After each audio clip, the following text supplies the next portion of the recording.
안녕하세요. 저는 고현정이라고 합니다. 정말 어처구니 없던 제 이야기 좀 들어주세요. 제 나이 75.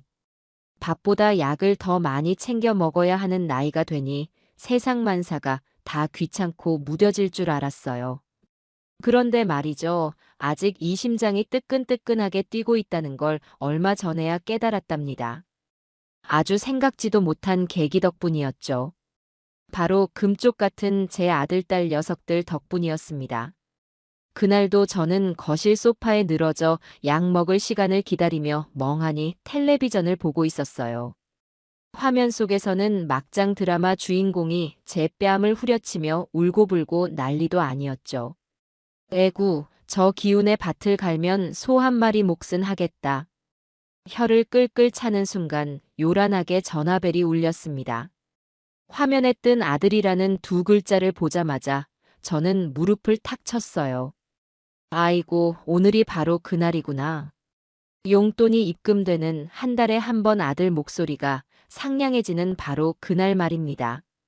어머니, 저 기태예요. 별일 없으시죠? 오냐, 아들. 별일은 무슨. 늙은이가 늘 똑같지. 밥은 먹었냐? 제 물음의 아들 녀석, 기태는 잠시 머뭇거리더군요. 꼭 하기 싫은 숙제를 억지로 해야 하는 아이처럼 말이에요. 이런 느낌 한두 번 겪어본 게 아니죠. 딱 감이 왔습니다. 아, 이놈이 또 돈 나올 구멍을 막으려고 수작을 부리는구나. 저기, 어머니. 드릴 말씀이 있는데요. 뭔데 그러냐? 돈 없다는 소리만 아니면 뭐든 괜찮다. 저는 일부러 선수를 쳐봤어요. 그랬더니 전화기 저편에서 아들의 깊은 한숨 소리가 들려오는 듯 했습니다. 곧이어 옆에서 듣고 있던 며느리 우서희의 날카로운 목소리가 희미하게 끼어들었죠. 그냥 빨리 말해. 뭘 그렇게 뜸들여. 며느리의 재촉에 용기를 얻었는지 아들이 마침내 본론을 꺼냈습니다. 어머니, 저희도 이제 힘드네요. 가게도 예전 같지 않고 애들 학원비는 계속 오르고요. 그래서 말인데 용돈은 이번 달까지만 드릴게요. 죄송합니다. 아이고, 이 녀석아. 그 말이 그렇게 어려웠더냐? 저는 조금도 놀라지 않았어요. 올 것이 왔다고 생각했죠. 오히려 속이 다 시원하더군요. 며느리 녀석은 뭐가 그리 당당한지 아예 전화기를 빼앗아 들고 제게 직접 쏘아붙이기 시작했습니다. 어머님, 저희가 그동안 드린 것만 해도 어디예요? 어머님은 연금도 꼬박꼬박 나오시고 아파트도 있으시잖아요. 저희야말로 대출금에 허리가 휜다고요. 이제 어머님도 저희 사정 좀 봐주셔야죠. 저 말투 좀 보세요. 꼭 자기가 번 돈으로 제 용돈을 주는 것처럼 말하는 꼴이라니. 제가 평생 뼈 빠지게 일해서 사놓은 상가 건물, 거기서 나오는 월세를 지들 통장으로 받아서 그중 10분의 1을 떼어주면서 저렇게 생색을 내는 거랍니다. 제가 모를 줄 알고 허파에 바람 들어간 소리 하고 있네. 아주 회개가 어두운 녀석들이에요. 저는 빙그레 웃으며 대답했습니다. 그래, 알겠다. 너희 사정이 그렇다면 어쩔 수 없지. 그동안 고마웠다. 제 차분한 반응에 며느리는 오히려 김이 샜다는 듯 콧방귀를 뀌더군요. 진작 이렇게 말씀하셨으면 좋잖아요. 그러고는지 할 말만 하고 전화를 뚝 끊어버렸습니다. 전화가 끊기고 1분도 채 지나지 않아 이번에는 딸 기숙이에게서 문자 한 통이 도착했어요. 내용은 아주 간단명료했습니다. 엄마, 오빠한테 얘기 들었지? 나도 마찬가지야. 미안. 이 녀석들은 아주 사전 모의라도 한 모양이에요. 손발이 척척 맞는 걸 보니 이럴 때만 남매 사이가 아주 돈독해지나 봅니다. 저는 소파에 다시 편하게 몸을 기댔습니다. 눈물이 나오거나 서운한 마음이 들 줄 알았는데 이상하게도 마음이 아주 평온했어요. 오히려 오랫동안 저를 짓누르던 무거운 족쇄가 풀린 것처럼 홀가분한 기분마저 들었죠. 그래, 이것들이 드디어 본색을 드러내는구나. 잘됐다. 나도 이제 눈치 보지 않고 내 마음대로 살아봐야겠다. 저는 곧바로 아들 녀석에게 다시 전화를 걸었습니다. 신호가 두어 번 울리자 아마 며느리일 테죠. 귀찮다는 목소리로 전화를 받더군요. 어머니, 왜 또 전화하셨어요? 저희 이제 돈 없어요. 돈 얘기 아니니까 걱정 말고 기태 좀 바꿔주렴. 잠시 후 아들 녀석이 마지못해 전화를 받았습니다. 네, 어머니. 아들, 아까 내가 깜빡하고 말을 못한 게 있어서. 잘 들어라. 너희가 이제 내게 용돈을 안 준다고 하니 그럼 나도 이제 너희한테 줄 유산은 없다고 생각하마. 공평한 거지? 제 말에 아들 녀석이 갑자기 푸아하고 웃음을 터뜨렸습니다. 에이, 어머니. 또 농담하신다. 그깟 용돈 몇 푼 안 드린다고 유산을 안 주신대. 저희가 그렇게 속 좁아 보이세요? 알았어요, 알았어. 저희가 잘못했어요. 그래도 용돈은 힘들어요. 그 녀석은 제 말을 그저 늙은이의 서운함에서 나온 투정쯤으로 여기는 모양이었어요. 옆에서 듣고 있던 며느리는 아예 대놓고 비꼬기 시작했죠. 어머님, 지금 저희 협박하시는 거예요? 유산 가지고 그러시는 거 좀 유치한 거 아세요? 유치하다? 그래, 유치하다. 너희는 고상해서 늙은 어미 용돈부터 끊는구나. 저는 더 이상 이 어리석은 것들과 말을 섞고 싶지 않았습니다. 두고 보렴. 내 말이 농담인지 아닌지. 저는 그 한마디만 남기고 전화를 끊어버렸습니다. 이제 주사위는 던져졌어요. 자, 고현정. 이제부터는 진짜 네 인생을 사는 거야. 누구의 엄마도 누구의 아내도 아닌 오롯이 너 자신을 위해서 말이다. 저는 굳게 마음먹었습니다. 다음 날 아침, 저는 평소보다 일찍 눈을 떴습니다. 뻐근한 몸을 일으켜 창밖을 보니 새벽을 여는 청명한 공기가 저를 반겨주더군요. 꼭 제 새로운 인생의 시작을 축하해주는 것만 같았어요. 저는 수십 년 동안 거들떠보지도 않았던 화장대 앞에 앉아 먼지 쌓인 화장품 뚜껑을 열었습니다. 까맣게 말라비틀어진 립스틱을 보니 헛웃음이 나왔죠. 이 좋은 걸 왜 썩히고 살았을까? 저는 그 길로 밖으로 나섰습니다. 목적지는 동네 시장이었어요. 딱히 살 것이 있어서 간 것은 아니었습니다. 그저 활기찬 사람들 틈에 섞여 살아있다는 느낌을 받고 싶었는지도 몰라요. 시장 입구에 들어서자 펄떡이는 생선 비린내와 구수한 빵 냄새, 시끌벅적한 상인들의 외침이 저를 감쌌습니다. 그래, 바로 이거야. 이렇게 부대끼며 사는 게 사람 사는 거지. 한참을 구경하며 걷다가 시장 구석진 골목에서 발걸음을 멈췄습니다. 성순의 국밥이라는 낡은 간판이 눈에 들어왔기 때문이었죠. 가게 안은 텅 비어 있었고 주인으로 보이는 젊은 청년 하나가 찌든 때가 낀 테이블을 힘없이 닦고 있었습니다. 행색은 남루했지만 어딘지 모르게 선한 인상이 느껴지는 청년이었어요. 그때 가게 안으로 술에 취한 듯한 남자가 비틀거리며 들어왔습니다. 그는 자리에 앉자마자 청년에게 고래고래 소리를 지르기 시작했어요. 야, 여기 국밥 하나 줘봐. 얼큰하게. 청년은 아무 말 없이 주방으로 들어가 국밥을 끓여왔습니다. 남자는 국밥을 한 숟가락 뜨는가 싶더니 갑자기 인상을 쓰며 국밥 그릇을 테이블 위에 내동댕이 쳤어요. 이게 국밥이야, 맹물이야. 맛이 왜 이따위야? 돈 아까워서 장사 어떻게 하냐? 뜨거운 국물이 바닥에 쏟아지고 청년의 얼굴에 당혹감이 스쳤습니다. 하지만 그는 화를 내거나 변명하지 않았어요. 그저 묵묵히 행주를 가져와 바닥을 닦기 시작했죠. 남자는 욕설을 퍼부으며 가게를 나갔고 텅 빈 가게에는 정막만이 흘렀습니다. 청년은 손님이 흘린 음식을 다 치우고 나서야 한숨을 푹 내쉬더군요. 저는 그 모습을 가만히 지켜보았습니다. 짠한 마음이 들면서도 한편으로는 오기가 생겼어요. 대체 맛이 어떻길래 저런 수모를 당하나. 저는 가게 안으로 성큼성큼 들어갔습니다. 놀란 눈으로 저를 쳐다보는 청년에게 저는 말했죠. 총각, 나도 국밥 한 그릇 줘봐요. 저 사람이 버리고 간 거 말고 새로 끓여서. 청년의 얼굴이 순간 붉어졌습니다. 그는 잠시 망설이더니 이내 주방으로 들어가 정성껏 국밥을 끓여내왔습니다. 김이 모락모락 피어오르는 국밥 그릇을 받아들고 저는 먼저 국물 맛부터 봤어요. 어라? 저는 깜짝 놀랐습니다. 맛이 없는 게 아니었어요. 오히려 아주 깊고 구수한 맛이 났습니다. 고기도 푸짐하게 들어있었고요. 다만 뭔가 2% 부족한 느낌이랄까. 심장은 있는데 뼈가 없는 느낌이었죠.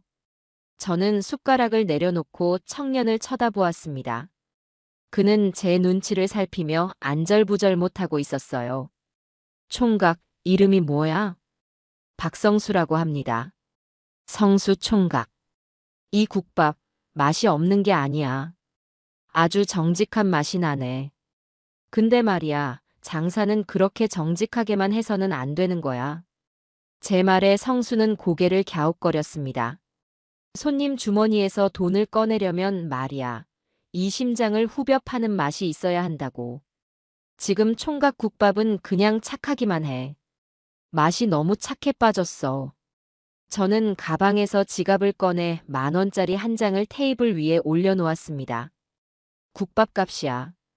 거스름돈은 됐고. 내가 내일 다시 올 테니까 그때까지 이 국밥을 어떻게 하면 더 맛있게 만들 수 있을지 고민 한번 해봐. 그게 총각 숙제야. 저는 그 말을 남기고 가게를 나왔습니다. 뒤에서 성수가 당황하며 저를 부르는 소리가 들렸지만 저는 뒤돌아보지 않았어요. 머릿속에는 온통 재미있는 계획들로 가득 차기 시작했죠. 아들, 딸 녀석에게는 한 푼도 줄 수 없지. 제 피 같은 돈, 저렇게 착하고 어리숙한 청년에게 한번 투자해보는 건 어떨까? 믿져야 본전 아니겠어요?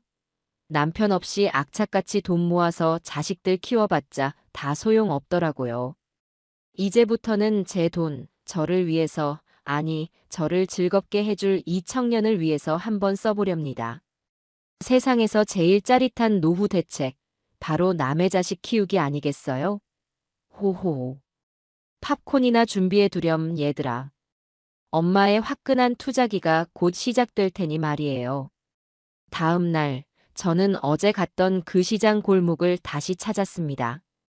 혹시나 그 젊은 총각이 가게 문을 닫고 야반도주라도 했으면 어쩌나 괜한 걱정을 하면서 말이죠. 다행히 가게는 문을 열었고 성순의 국밥이라는 간판이 어제보다 더 짠하게 저를 반겨주더군요. 가게 안을 슬쩍 들여다보니 그 박성수라는 청년이 커다란 솥 앞에서 땀을 뻘뻘 흘리며 무언가를 열심히 적고 있었습니다.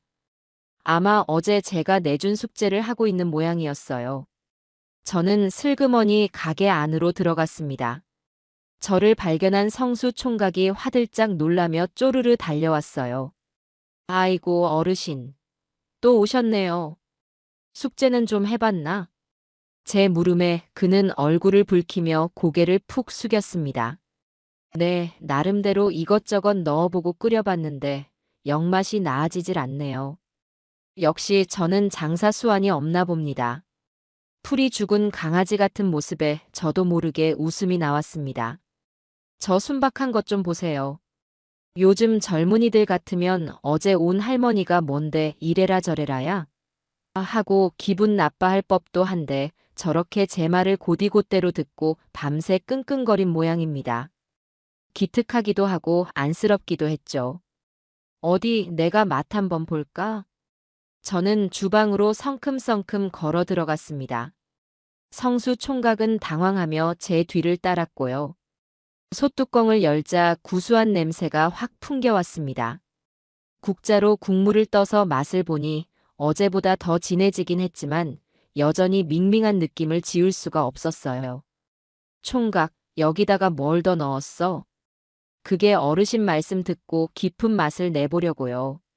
마늘도 더 넣고 파도 더 넣고 몸에 좋다는 황기랑 대추도 좀 넣어봤습니다. 아이고, 이 답답한 양반아. 국밥에 황기랑 대추라니. 이건 국밥이 아니라 보약이잖아요. 손님들이 밥 먹으러 왔지 한약 지으러 온 줄 알겠네. 총각, 음식의 기본은 조화야. 좋은 걸 무작정 때려 넣는다고 맛이 좋아지는 게 아니라고. 이건 국밥이 아니라 그냥 건강한 맹물이야. 제 냉정한 평가에 성수 총각의 어깨가 축 처졌습니다. 저는 혀를 끌끌 차며 팔을 걷어붙였어요. 앞치마 하나만 줘봐. 내가 오늘 총각한테 진짜 국밥이 뭔지 보여줄 테니. 네. 아니, 어르신. 어떻게 어르신께 그런 일을. 시끄럽고 앞치마나 빨리 가져와. 내 돈이 들어갈지도 모르는 가게인데 이 정도는 확인해 봐야지. 제 말에 성수 총각은 어쩔 수 없다는 듯 새 앞치마를 찾아 제게 건넸습니다. 저는 앞치마를 질끈 동여매고 주방을 한번 쓱 훑어봤어요. 정리는 잘 되어 있었지만 양념통들이나 재료들을 보니 한숨부터 나왔습니다. 공장에서 대량으로 만들어 파는 고추장, 된장, 국간장. 이런 걸로 무슨 깊은 맛을 낸단 말입니까? 총각, 집에 잠깐 다녀와야겠네. 여기서 꼼짝 말고 기다리고 있어. 저는 그 길로 집으로 달려가 장독대에 고이 모셔두었던 제 보물들을 꺼내왔습니다. 10년 묵은 시간장, 제가 직접 담근 매실액, 그리고 햇볕에 잘 말려 빻아놓은 태양초 고춧가루까지. 이건 제 자식들도 그 맛의 비밀을 모르는 저만의 필살기였죠. 이 비싼 것들을 남의 가게에 쓰는 게 맞나 싶기도 했지만 이왕 시작한 거 제대로 해보고 싶다는 오기가 생겼습니다.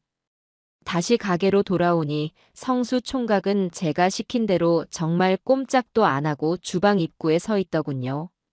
저는 제가 가져온 양념들을 보여주며 말했습니다. 자, 지금부터 내가 하는 거 눈 똑똑히 뜨고 잘 봐. 이건 돈 주고도 못 배우는 거야. 저는 먼저 솥에 들어있던 내용물을 모조리 덜어냈습니다. 그리고는 새로 물을 받아 제가 가져온 시간장과 몇 가지 비법 재료들을 넣고 육수를 내기 시작했어요. 1시간이 지났을까 주방에는 이전과는 비교도 할 수 없는 깊고 구수한 향기가 진동했습니다. 성수 총각은 넋을 잃고 그 모습을 바라보고 있었죠. 자, 맛 한번 봐. 저는 국자로 국물을 떠서 성수 총각에게 건넸습니다.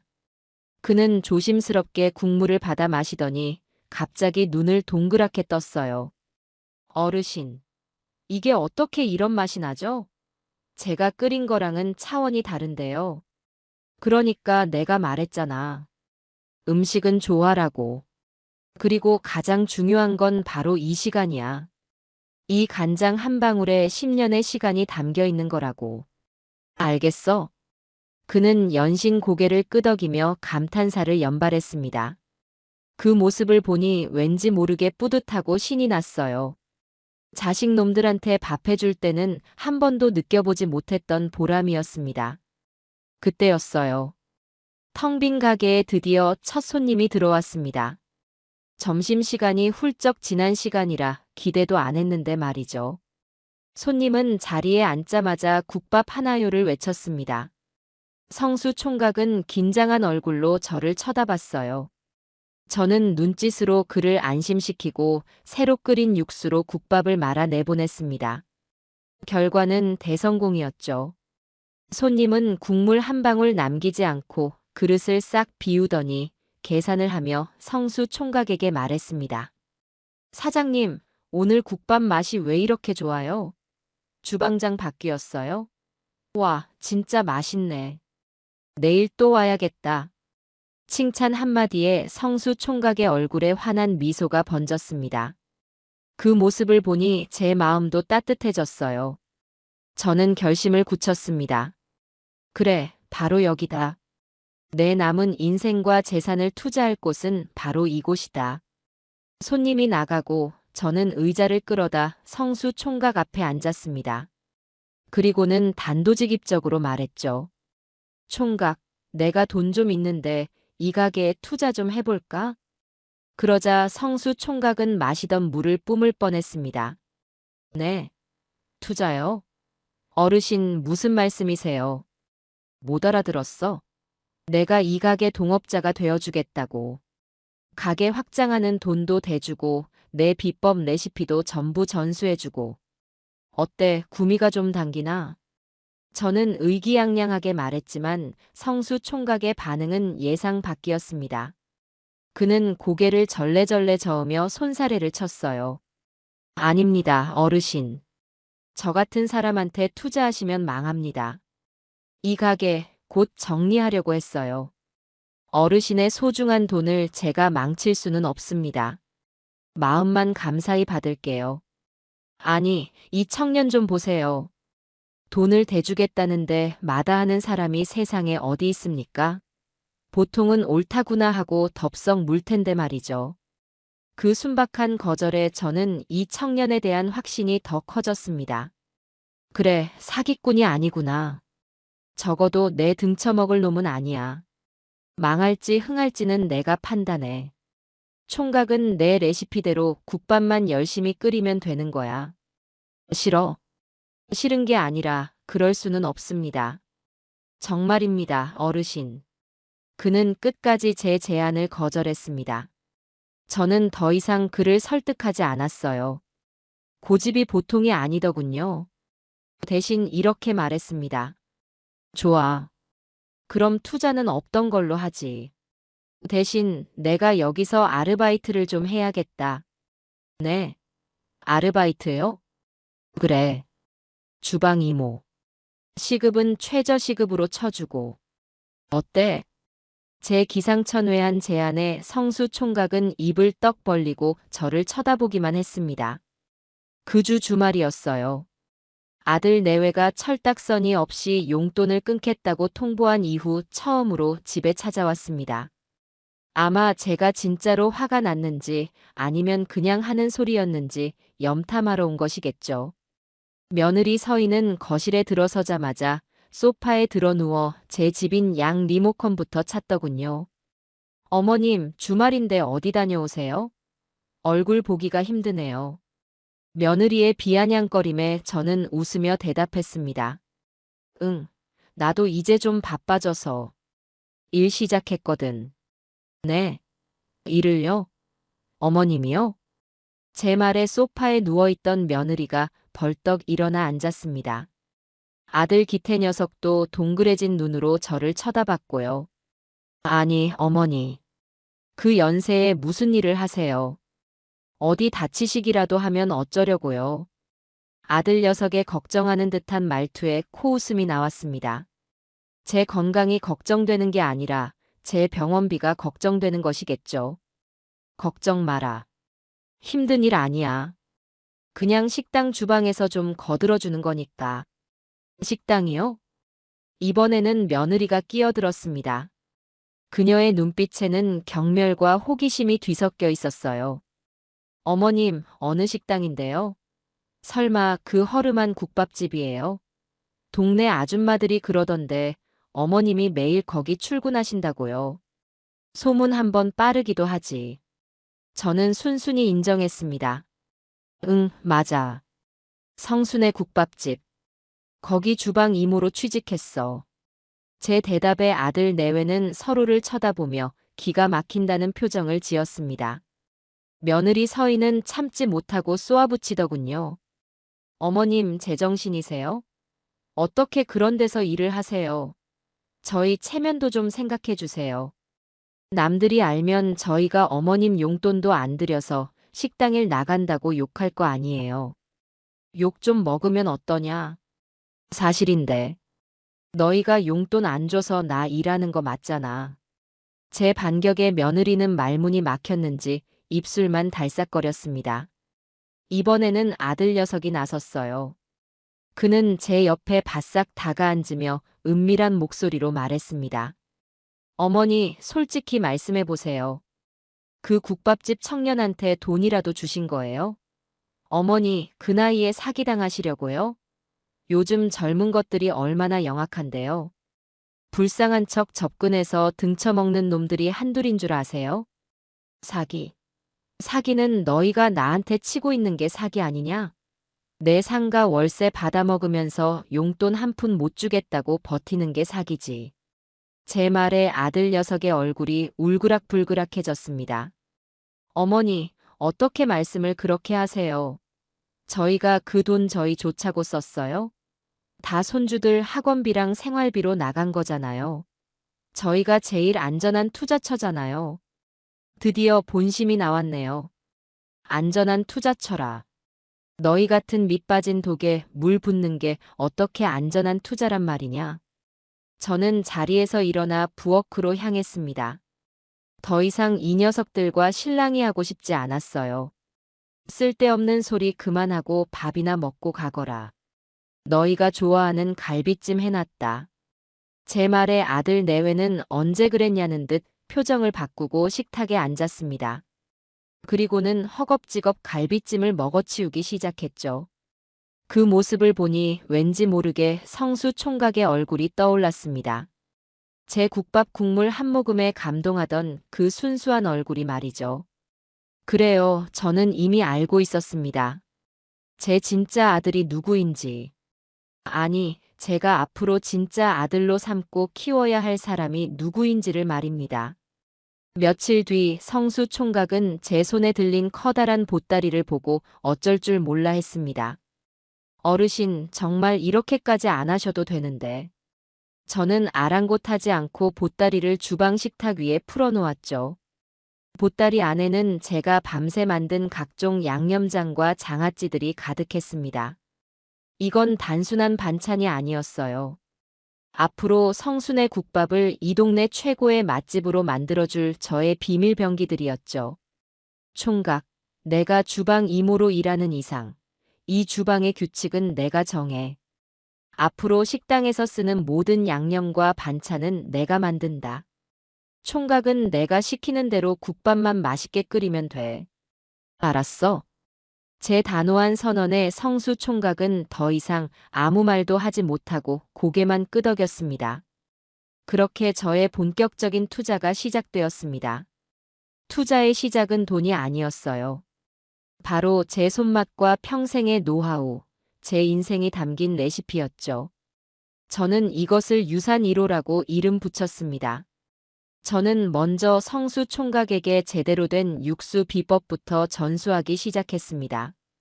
며칠 밤낮으로 이어진 강행군이었어요. 솥뼈를 얼마나 고아야 하는지, 어떤 순서로 재료를 넣어야 하는지, 불 조절은 어떻게 해야 하는지. 사소한 것 하나까지 꼼꼼하게 가르쳤습니다.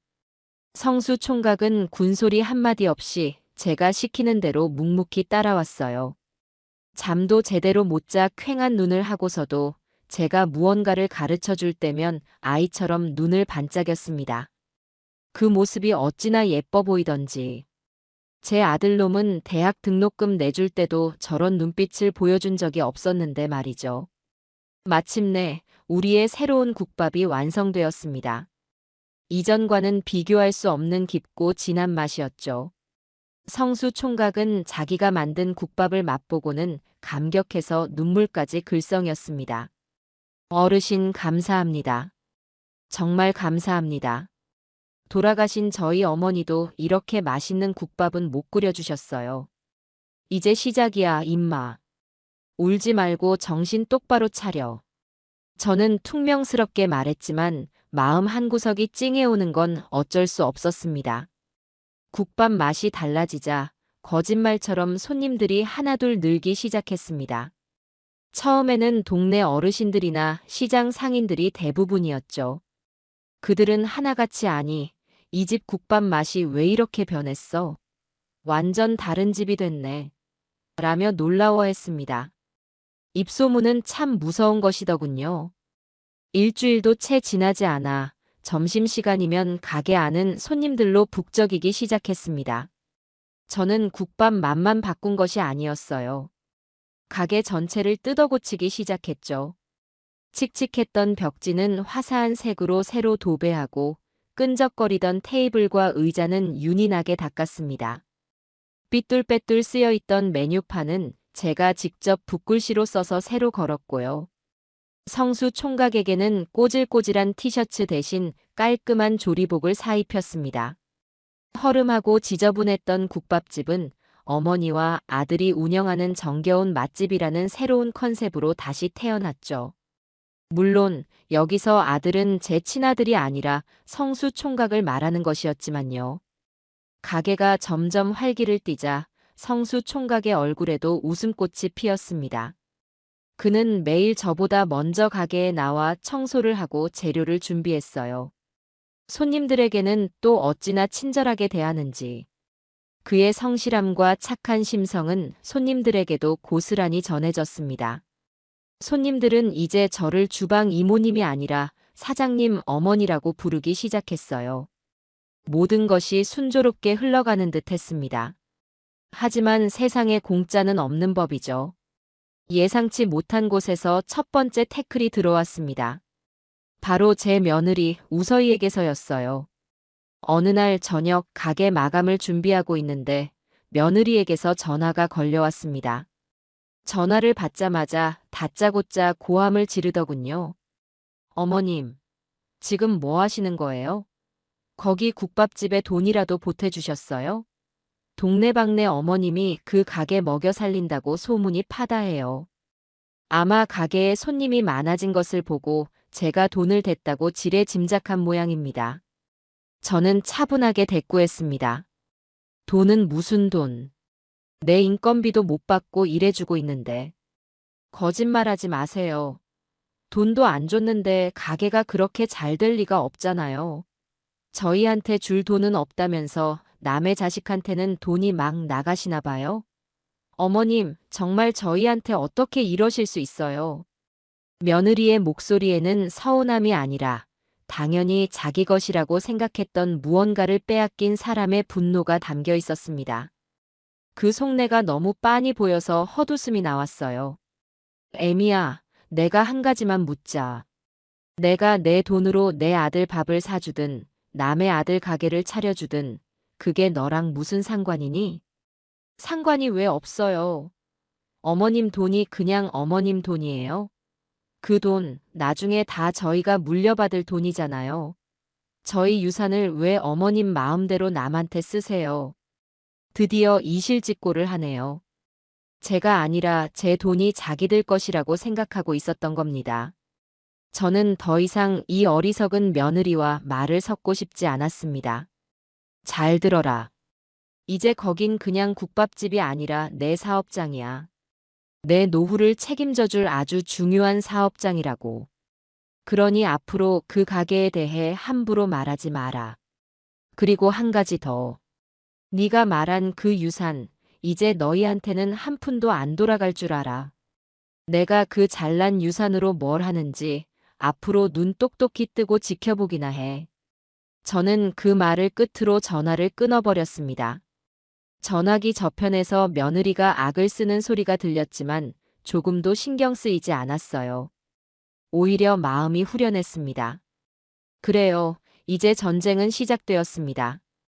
그리고 이 전쟁의 승자는 처음부터 정해져 있었죠. 바로 저 고연정입니다. 저는 수화기를 내려놓고 땀 흘리며 주방을 청소하고 있는 성수 총각을 바라보았습니다. 저 착한 청년을 위해서라면 제 전 재산을 다 걸어도 아깝지 않다는 생각이 들었어요. 그것이 제 자식 놈들의 코를 납작하게 만들어줄 가장 확실한 방법이라는 것도 잘 알고 있었죠. 며느리와의 통화 이후 저는 더 이상 망설이지 않기로 했습니다. 어설픈 경고만으로는 저 녀석들의 탐욕을 멈출 수 없다는 것을 깨달았기 때문이죠. 저는 다음 날 바로 은행으로 달려가 제 명의로 된 예금 중 일부를 해지했습니다. 그리고 그 돈으로 성순의 국밥의 상표 등록부터 마쳤어요. 이제 이 가게는 법적으로도 제 자산이 된 셈입니다. 가게는 나날이 번창했습니다. 입소문을 타고 동네뿐만 아니라 멀리서도 찾아오는 손님들이 생겨났어요. 점심시간에는 가게 앞에 줄을 서는 것이 당연한 풍경이 되었죠. 성수 총각은 밀려드는 손님의 허리가 휠 지경이었지만 얼굴에서는 웃음이 떠나질 않았습니다. 저 역시 고된 주방일이 힘들기는커녕 하루하루가 즐겁고 보람찼어요. 평생을 가족 뒷바라지만 하며 살아왔는데 이제야 비로소 제 인생의 주인이 된 것 같은 기분이었습니다. 그러던 어느 날 우리 가게에 아주 특별한 손님이 찾아왔습니다. 딱 봐도 평범한 손님은 아니었어요. 커다란 카메라를 들고 있었고 혼자서 밥을 먹으면서도 계속 무언가를 중얼거렸거든요. 성수 총각이 제게 와서 조심스럽게 속삭였습니다. 어르신, 저 손님 아무래도 유튜버인 것 같아요. 유튜버? 그게 뭔데? 인터넷으로 방송하는 사람이요. 보통 저렇게 혼자 와서 카메라로 찍으면서 방송하더라고요. 저는 그제야 고개를 끄덕였습니다. 텔레비전에서 몇 번 본 적이 있었죠. 요즘 젊은이들은 밥 먹는 것까지 방송을 한다더니 정말이었나 봅니다. 그 유튜버는 우리 가게의 대표 메뉴인 국밥을 시켜 먹었습니다. 그는 국물을 한 숟가락 뜨자마자 갑자기 카메라를 향해 눈을 동그랗게 뜨며 외쳤어요. 여러분, 와, 이거 진짜 대박입니다. 제가 찾던 맛이 바로 이거예요. 할머니의 손맛과 청년 사장님의 정성이 만난 인생 국밥입니다. 와, 국물이 끝내줘요. 그는 호들갑을 떨며 국밥 한 그릇을 순식간에 비웠습니다. 그리고는 계산을 하고 나가면서 성수 총각과 제게 엄지손가락을 치켜 세우며 말했죠. 사장님, 어머님, 정말 맛있게 잘 먹었습니다. 이 가게는 무조건 대박 날 겁니다. 제가 보장합니다. 그의 말은 현실이 되었습니다. 그날 밤 맛따라가요 TV라는 채널의 골목에 숨겨진 진짜 국밥 맛집을 찾았습니다. 라는 제목으로 우리 가게 영상이 올라왔습니다.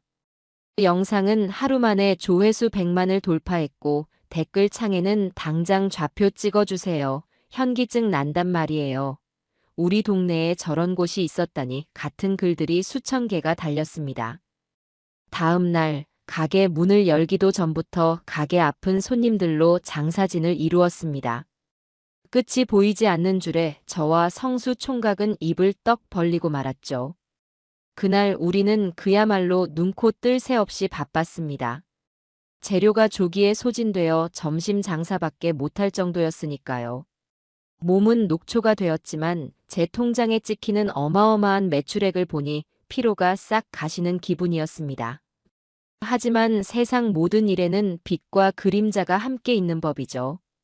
가게가 잘 되는 꼴을 그냥 두고 볼 리 없는 사람들이 있었습니다. 바로 제 아들 내외였어요. 며칠 뒤 한창 바쁜 점심시간에 며느리 서희가 손님인 척 가게에 찾아왔습니다. 얼굴을 가리려고 그랬는지 커다란 선글라스에 스카프까지 두르고 있었지만 매의 눈인 제가 그걸 못 알아볼 리가 없었죠. 저 여우 같은 게 또 무슨 꿍꿍이로 여기까지 왔을까? 저는 그녀의 행동을 예의주시했습니다. 아니나 다를까 그녀는 국밥을 거의 다 먹어갈 무렵 주변을 슬쩍 살피더니 자기 머리카락을 한 움큼 뽑아 국밥 그릇에 넣는 것이 아니겠어요? 그리고는 곧바로 자리에서 일어나 온 가게가 떠나가라 소리를 질렀습니다. 사장님, 이게 지금 뭐예요? 음식에서 머리카락이 나왔잖아요. 와, 이 가게 위생이 엉망이네. 장사 이따위로 할 거예요? 그녀의 고함에 가게 안의 모든 손님들의 시선이 집중되었습니다. 성수 총각은 당황해서 어쩔 줄 몰라 하며 달려왔고요. 죄송합니다, 손님. 제가 바로 새로 해주는 걸로 끝날 문제예요. 밥맛 다 버렸네. 당장 환불해주고 보상해주세요. 구청에 신고하기 전에. 며느리는 아주 작정하고 온 모양이었습니다. 손님들은 수군거리기 시작했고 가게 분위기는 순식간에 험악해졌죠. 하지만 저는 조금도 당황하지 않았습니다. 이런 날이 올 줄 알고 미리 대비를 해두었거든요. 저는 카운터로 성큼성큼 걸어가 태연하게 말했습니다. 손님, 잠시만 진정하세요. 요즘 세상이 어떤 세상인데 저희가 다 증거를 남겨놓고 장사를 하죠. 저는 카운터에 설치해둔 CCTV 모니터를 가리켰습니다. 그리고는 스마트폰을 꺼내 몇 번 조작하더니 가게 안에 설치된 커다란 텔레비전 화면에 방금 전 상황이 담긴 CCTV 영상을 재생시켰어요. 화면 속에는 제 며느리가 두리번거리며 자기 머리카락을 뽑아 국밥에 넣는 장면이 아주 선명하게 슬로우 모션으로 재생되고 있었습니다. 그 모습을 본 손님들은 경악을 금치 못했고 이내 가게 안은 폭소와 야유 소리로 가득 찼습니다. 세상에, 자기 머리카락을 자기가 넣네. 요즘 저런 진상들이 있다더니 내 눈으로 직접 볼 줄이야. 아줌마, 연기 대상감이다. 꼴 좋다. 모든 것이 탄로나자 며느리의 얼굴은 잘 익은 토마토처럼 새빨개졌습니다.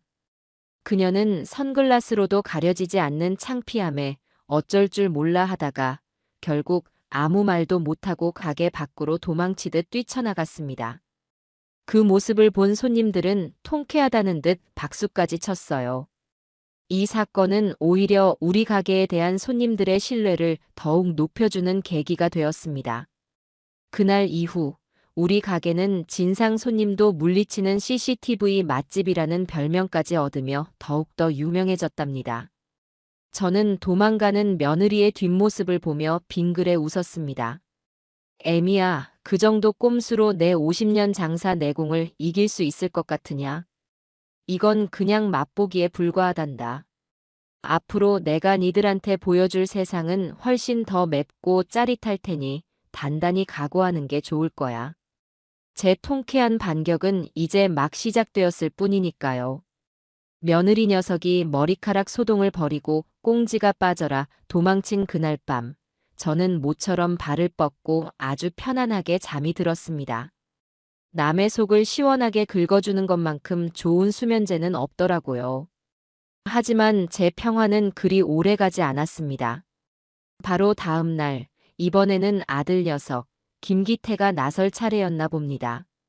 점심 장사가 끝나고 한숨 돌리려는데 멀끔하게 양복을 차려입은 아들 녀석이 가게 문을 빼꼼 열고 들어오더군요. 어머니, 장사는 좀 어떠세요? 그 녀석 손에는 피로회복제 한 상자가 들려 있었습니다. 아이고, 해가 서쪽에서 뜨겠네. 평생 제게 뭘 사다 바친 적이 없는 녀석인데 말이죠. 딱 보니 어제 제 마누라가 저지른 깽판을 수습하고 제 마음을 떠보러 온 것이 분명했습니다. 꿍꿍이가 훤히 보이는 그 모습에 저는 속으로 혀를 찼습니다. 네가 웬일이냐 여기까지 다 오고. 가게에 CCTV 설치했는지 확인하러 왔냐? 제 직설적인 물음에 아들 녀석의 얼굴이 살짝 굳어졌습니다. 에이, 어머니. 농담도 참. 그냥 어머님 힘드실까봐 걱정돼서 와봤죠. 이거라도 드시고 하세요. 그 녀석은 피로회복제 상자를 식탁 위에 슬쩍 밀어놓고는 제 맞은편 의자에 털썩 주저앉았습니다. 그리고는 가게 안을 샅샅이 훑어보기 시작했어요. 북적이는 손님들, 활기찬 분위기, 그리고 땀 흘리며 묵묵히 일하는 성수 총각을 보더니 녀석의 표정이 미묘하게 일그러졌습니다. 아마 자기가 생각했던 것보다 가게가 훨씬 더 잘 되는 모습에 배알이 꼴렸던 것이겠죠. 어머니, 잠깐 저랑 얘기 좀 하세요. 아들 녀석은 저를 가게 구석으로 끌고 가더니 아주 심각한 표정으로 입을 열었습니다. 어머니, 제가 어제 집사람한테 얘기 다 들었어요. 정말 죄송합니다. 걔가 요즘 스트레스를 많이 받아서 잠시 정신이 나갔었나 봐요. 제가 대신 사과드릴게요. 사과는 무슨? 그 말투는 우리 마누라가 왜 그랬는지 이해하시죠? 하는 변명에 가까웠습니다. 저는 팔짱을 끼고 녀석을 쏘아보았어요. 그래서 하고 싶은 말이 뭔데? 서론이 길다. 그게 아니라요, 어머니. 제가 아무리 생각해도 이건 좀 아닌 것 같아요. 어머니, 그 청년 박성수라 그랬죠? 그 청년 아무래도 사기꾼 같아요. 드디어 본론이 나왔네요. 며느리 녀석은 무식하게 몸으로 덤비더니 아들놈은 이렇게 이간질로 나오는군요. 작전 한번 유치하기 짝이 없습니다. 사기꾼이라니. 멀쩡한 애를 왜 사기꾼으로 만드냐? 어머니, 세상을 너무 모르셔서 그래요. 저렇게 순진한 척, 착한 척 접근해서 어르신들. 재산놀이는 제비 같은 놈들이 한둘인 줄 아세요? 어머니 등쳐서 이 가게만 낼름 뺏으려는 속셈일 수도 있다고요. 어머니는 지금 저놈한테 된통 속고 계신 거예요. 아들 녀석은 정말로 저를 걱정한다는 듯 아주 애절한 표정으로 연기를 펼쳤습니다. 그 뻔뻔한 얼굴을 보고 있자니 헛웃음이 나왔어요. 진짜 사기꾼은 지금 제 눈앞에 서 있는데 말이죠. 기태야. 네, 어머니. 네가 지금 누구 걱정을 하는 거냐? 내 걱정. 아니면 네 유산 걱정. 제 정곡을 찌르는 말에 녀석의 얼굴이 파랗게 질렸습니다. 어머니, 어떻게 말씀을 그렇게 하세요? 제가 어머니 걱정돼서 드리는 말씀인데. 됐다. 네 걱정은 네 마누라 단속이나 잘하는 걸로 충분해. 그리고 성수 총각이 사기꾼인지 아닌지는 내가 알아서 판단해. 너는 상관없는 일이니까 신경 꺼. 저는 단호하게 말을 잘랐습니다. 하지만 아들 녀석은 포기하지 않고 끈질기게 물고 늘어졌어요. 아니, 어머니. 그럼 저 청년이랑 무슨 계약이라도 하셨어요? 가게 명의는 어떻게 되어 있고요? 어머니 돈이 얼마나 들어갔는지 장부 같은 건 확인해 보셨냐고요? 그러다 저놈이 가게 돈 다 빼돌려서 도망가면 어쩌시려고 그래요? 아이고, 저 좀 보세요. 제가 평생 장사만 하고 살아서 법이나 계약 같은 건 하나도 모를 거라고 생각하는 모양입니다. 저를 아주 우습게 봐도 단단히 우습게 보고 있는 거죠. 저는 기다렸다는 듯 카운터 서랍에서 서류 봉투 하나를 꺼내 아들 녀석 눈앞에 탁 던졌습니다. 이게 뭐냐고? 네가 그렇게 궁금해하는 계약서다. 눈 있으면 똑똑히 한번 읽어봐. 아들 녀석은 의심스러운 눈초리로 봉투를 열어 서류를 꺼내 들었습니다. 그것은 저와 성수 총각이 함께 작성한 동업 계약서였어요. 며느리 녀석이 가게에 다녀간 그날 밤, 저는 혹시 모를 사태에 대비해 평소 알고 지내던 변호사 사무실에 찾아가 정식으로 계약서를 작성하고 공증까지 받아두었던 겁니다.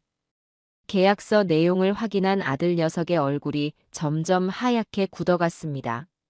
이게 뭐예요? 갑 고현정은 을 박성수에게 성순의 국밥의 운영 자금 및 비법 레시피를 투자하고 가게의 모든 자산 소유권과 상표권은 갑에게 귀속된다. 수익은 5대5로 배분하며 을은 매월 회계장부를 갑에게 보고할 의무를 진다. 이 녀석은 믿을 수 없다는 듯 계약서 조항들을 소리내어 읽었습니다. 변호사가 꼼꼼하게 작성해준 계약서는 법적으로 한치의 허점도 없었죠. 어때? 이제 좀 안심이 되냐? 나는 투자자, 성수 총각은 전문 경영인. 우리는 아주 공적인 비즈니스 파트너 관계란다. 내가 니들처럼 그렇게 허술하게 일 처리할 사람으로 보였어? 저는 의기양양하게 말했습니다. 아들 녀석은 계약서를 든 채 부들부들 떨며 아무 말도 하지 못했어요. 자기가 꾸민 계략이 너무나도 완벽하게 막혀버리자 충격이 컸던 모양입니다. 그리고 한 가지 더 좋은 소식을 알려주지. 저는 여기서 멈추지 않고 결정타를 날리기로 했습니다. 가게가 너무 잘 돼서 말이야, 확장을 좀 해야겠어. 마침 옆 가게가 비어 있더라고. 내가 오늘 계약하고 왔다. 네. 확장이요? 그래. 너희한테 줄 유산 2호가 투입될 예정이란다. 묵혀두었던 예금 좀 깨야겠어. 너희한테는 한 푼도 못 주겠다고 쩔쩔맸던 바로 그 돈으로 말이야. 호호. 저는 보란듯이 크게 웃었습니다. 아들 녀석은 이제 거의 혼이 나간 사람처럼 보였어요. 그는 더 이상 아무런 반박도 하지 못하고 제가 잠시 머리가 아파서요라는 말만 중얼거리며 꽁무니를 빼더군요. 도망치듯 가게를 나가는 녀석의 축 처진 어깨를 보니 어찌나 속이 시원하던지 묵은 체증이 쑥 내려가는 기분이었습니다. 다음 날 저는 곧바로 확장 공사에 들어갔습니다. 옆 가게와의 벽을 허물고 테이블을 더 들여놓고 주방도 더 넓고 쾌적하게 만들었죠. 그리고 가게 전면에는 아주 커다란 현수막을 내걸었습니다. 고현정 여사의 통 큰 유산 2호 투자. 성순의 국밥 확장 이전 대축제. 지나가는 동네 사람들 모두가 볼 수 있도록 아주 큼지막하고 샛노란 글씨로 말이죠. 이제 제 자식 놈들은 제 계획이 단순한 홧김에 하는 농담이 아니라는 사실을 깨닫고 진짜 공포를 느끼기 시작했을 겁니다. 그래요. 이제부터가 진짜 시작입니다.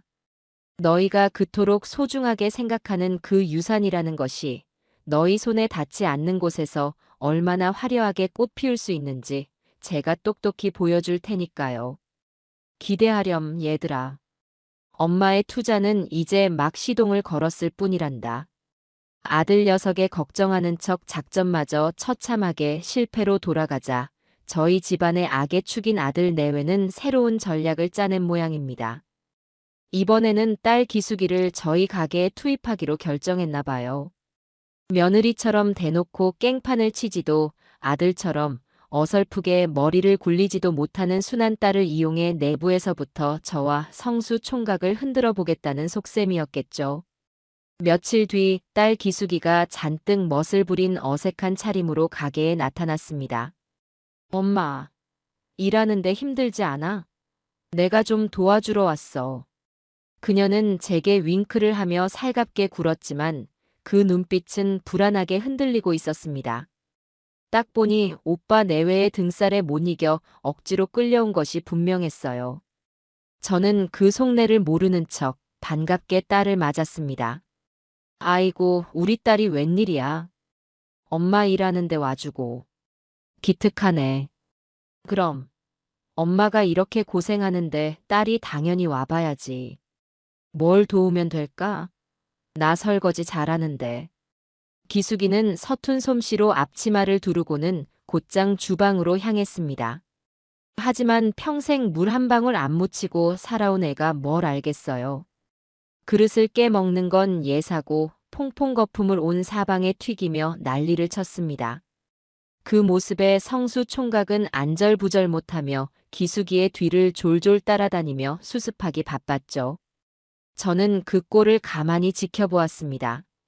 그래, 어디 한번 해봐라. 니들 얕은 꾀에 내가 넘어갈 것 같으냐.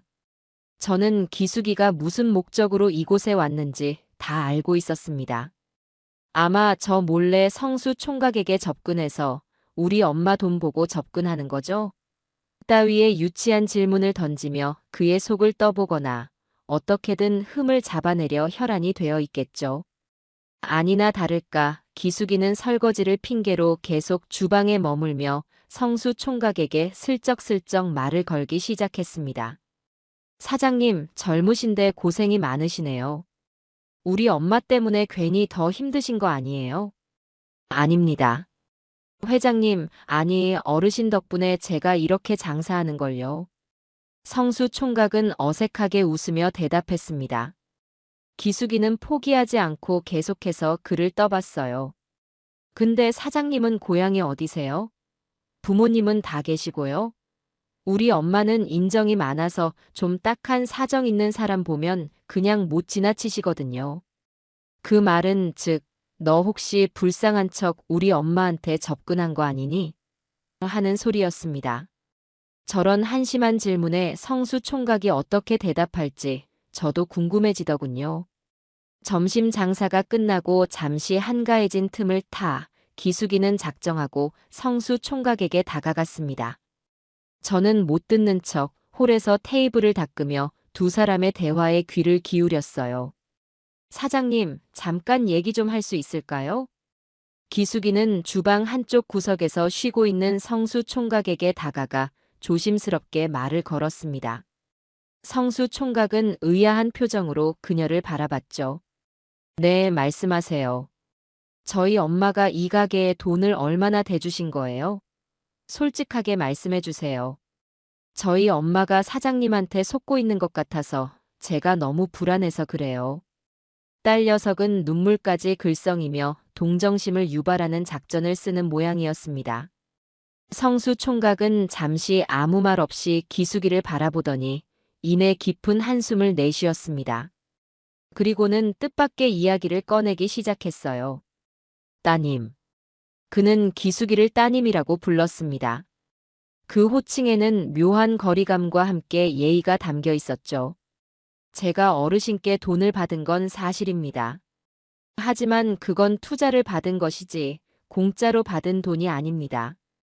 그리고 제가 이 자리에서 장사를 하는 건 단순히 돈을 벌기 위해서만은 아닙니다. 성수 총각은 땀으로 젖은 손을 앞치마에 닦으며 담담하게 자기 이야기를 들려주었습니다. 이 가게 사실 저희 어머니가 제게 남겨주신 마지막 유산입니다. 저희 어머니도 평생 이 시장 골목에서 작은 식당을 하시며 저를 키우셨거든요. 그러다 병을 얻어 돌아가시기 전에 제 손을 잡고 말씀하셨어요. 절대로 굶지 말고 이 가게에서 뜨끈한 밥이라도 챙겨 먹으라고요. 그의 목소리가 살짝 떨렸습니다. 그런데 제가 워낙 장사 수완이 없어서 어머니가 남겨주신 가게를 다 말아먹을 뻔했습니다. 가게세도 못 내서 쫓겨날 판이었죠. 정말 모든 걸 포기하고 싶었을 때 어르신께서 나타나신 겁니다. 어르신은 제게 단순히 돈만 주신 게 아니에요. 돌아가신 저희 어머니처럼 제게 다시 일어설 용기와 따뜻한 국밥 끓이는 법을 가르쳐 주셨습니다. 저한테 어르신은 평생을 갚아도 다 못 갚을 은인입니다. 성수 총각의 진심 어린 고백에 기숙이는 아무 말도 하지 못했습니다. 그녀의 눈빛이 심하게 흔들리는 것이 제게도 보였어요. 아마 그녀는 성수 총각을 그저 엄마 돈을 노리는 사기꾼 정도로만 생각했겠죠. 하지만 그의 이야기를 듣고 나니 자신들이 얼마나 편협하고 이기적인 생각에 사로잡혀 있었는지 깨닫게 된 모양입니다. 그날 이후 기숙이의 태도는 조금씩 달라지기 시작했습니다. 처음에는 쭈뼛거리며 눈치만 보더니 이제는 제법 적극적으로 가게 일을 돕기 시작했어요. 물론 여전히 서툴고 실수투성이었지만 그 눈빛에는 이전에 없던 진심이 담겨 있었습니다. 그녀는 더 이상 성수 총각을 의심의 눈초리로 보지 않았고 오히려 땀 흘려 일하는 그의 모습을 존경심이 담긴 눈으로 바라보곤 했습니다. 그리고 무엇보다 가장 큰 변화는 바로 저를 대하는 태도였습니다. 이전에는 그저 돈 나오는 기계 혹은 귀찮은 늙은이 취급을 하던 딸이 이제는 제 건강을 걱정하고 제 눈치를 살피기 시작한 겁니다. 엄마, 허리 아프지 않아? 내가 대신할게. 엄마, 오늘따라 얼굴이 안 좋아 보이네. 어디 편찮은 거 아니야? 저는 딸의 그 어색한 관심이 싫지 않았습니다. 물론 아직 저 녀석이 오빠 내외와 한패라는 사실을 잊지는 않았지만 적어도 그녀의 마음속에서 작은 변화의 싹이 트고 있다는 것을 느낄 수 있었죠. 며칠 뒤 가게를 마감하고 집으로 돌아가려는데 기숙이가 제 뒤를 조용히 따라왔습니다. 그리고는 제 손을 꼭 잡으며 말하더군요. 엄마, 미안해. 뭐가 미안한데. 그냥 다. 엄마가 이렇게 즐겁게 일하는 모습, 나 처음 보는 것 같아. 엄마가 돈을 쓰는 게 아니라 진짜 행복을 찾은 것 같아서 그래서 미안해. 그동안 우리가 엄마를 너무 외롭게 만들었던 것 같아. 딸의 눈에서 굵은 눈물 방울이 뚝뚝 떨어졌습니다. 저는 아무 말 없이 딸의 등을 토닥여 주었습니다. 그래요. 이것만으로도 제 투자는 절반은 성공한 셈입니다. 돈으로는 절대 살 수 없는 자식의 진심 어린 사과 한마디를 얻었으니까요. 하지만 이걸로 끝낼 수는 없죠. 아직 정신 못 차린 아들 녀석과 그 교활한 며느리가 남아있으니까요. 그 녀석들에게는 눈물이 아니라 피눈물을 쏙 빼놓을 만한 더 강력한 한 방이 필요했습니다. 그리고 그 한 방을 날릴 기회는 생각보다 아주 빨리 찾아왔습니다. 딸 기숙이의 마음이 돌아선 것을 눈치챈 아들 내외는 이제 더 이상 기다릴 여유가 없다고 판단한 모양입니다. 그들의 찌질한 방해 공작은 드디어 클라이맥스를 향해 치닫기 시작했어요. 이번에 그들이 꾸민 계략은 이전과는 차원이 다른 아주 교활하고 악랄한 방법이었습니다. 바로 방송을 이용하는 것이었죠. 아들 녀석에게는 인터넷으로 개인 방송을 하는 지인이 하나 있었습니다. 주로 식당이나 가게들의 비리를 폭로하거나 자극적인 루머를 퍼뜨려 조회수를 올리는 질이 좋지 않은 유튜버였죠. 아들 내외는 그 유튜버를 섭외해 저희 가게를 망하게 할 음모를 꾸몄습니다. 착한 청년 사장님의 두 얼굴. 사실은 할머니의 전 재산을 노린 사기꾼이었다. 뭐 이런 식의 자극적인 제목으로 몰래카메라 방송을 기획한 겁니다. 손님으로 위장의 가게에 잠입한 뒤 미리 준비한 각본대로 저와 성수 총각을 악덕 업주와 사기꾼으로 몰아가려는 속셈이었죠. 이 모든 계획을 저는 어떻게 알았을까요? 바로 제 딸 기숙이 덕분이었습니다. 양심의 가책을 느낀 기숙이가 오빠 내외의 대화를 몰래 녹음해서 제게 가져온 겁니다. 엄마, 오빠랑 올케가 정말 미쳤나 봐. 이런 짓까지 꾸미고 있어. 엄마, 이 방송 나가면 우리 가게 정말 큰일 나는 거 아니야? 어떡해? 기숙이는 울먹이며 제게 녹음 파일을 들려주었습니다. 녹음 파일 속에서 제 아들과 며느리는 방송을 어떻게 조작할지에 대해 아주 신나게 떠들고 있었어요. 저는 그 내용을 들으며 분노하기보다는 오히려 웃음이 나왔습니다. 아이고, 이 어리석은 것들아. 니들 머리 꼭대기에는 이 늙은 엄마가 앉아 있단다. 저는 딸을 안심시켰습니다. 걱정 마라. 위기는 곧 기회라고 했어. 이건 하늘이 우리 가게를 전국구 스타로 만들어주려고 주신 기회야. 너는 그냥 아무것도 모르는 척 평소처럼 행동하기만 하면 돼. 저는 그들의 계획을 역이용하기로 마음먹었습니다. 이왕 판이 깔린 거 저도 배우가 되어 제대로 한번 놀아보기로 한 거죠. 방송 당일 가게 안은 평소와 다름없이 손님들로 붐볐습니다. 잠시 후 아들 녀석의 지인이라는 그 유튜버가 요란한 복장을 하고 카메라를 든 채 가게 안으로 들어왔습니다. 그는 자리에 앉자마자 카메라를 향해 떠들기 시작했어요.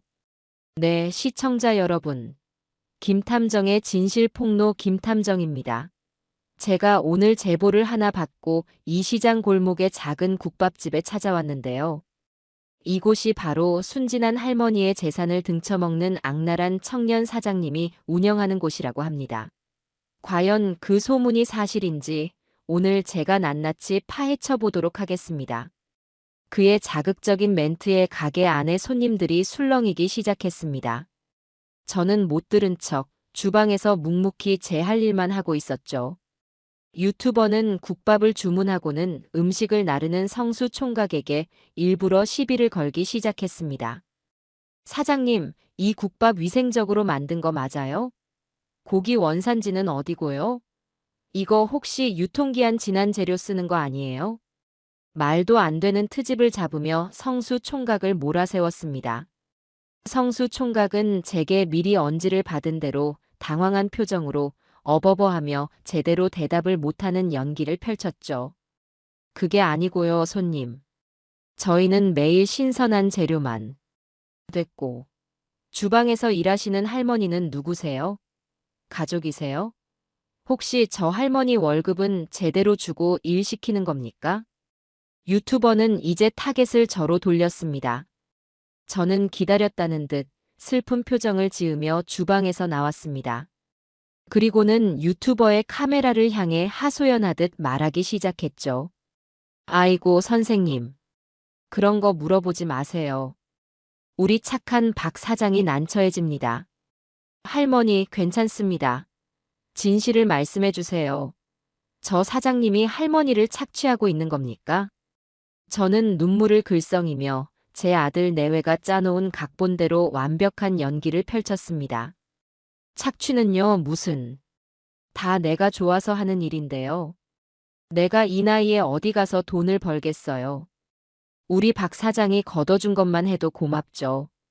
그런데 내가 이 가게에 내 전 재산을 다 걸어서 우리 박 사장, 절대로 나를 배신하면 안 되는데, 아이고, 내 팔자야.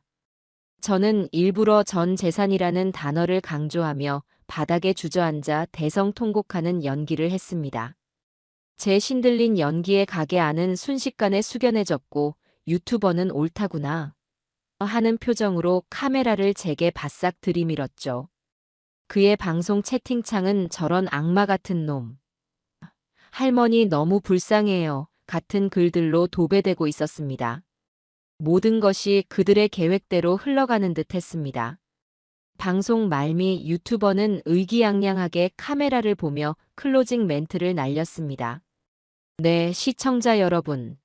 보셨습니까? 이 모든 것이 저 순진한 할머니의 재산을 노린 저 파렴치한 청년 사장의 사기극이었습니다. 경찰에 신고해서 저런 악덕 업주는 바로 그 순간이었습니다.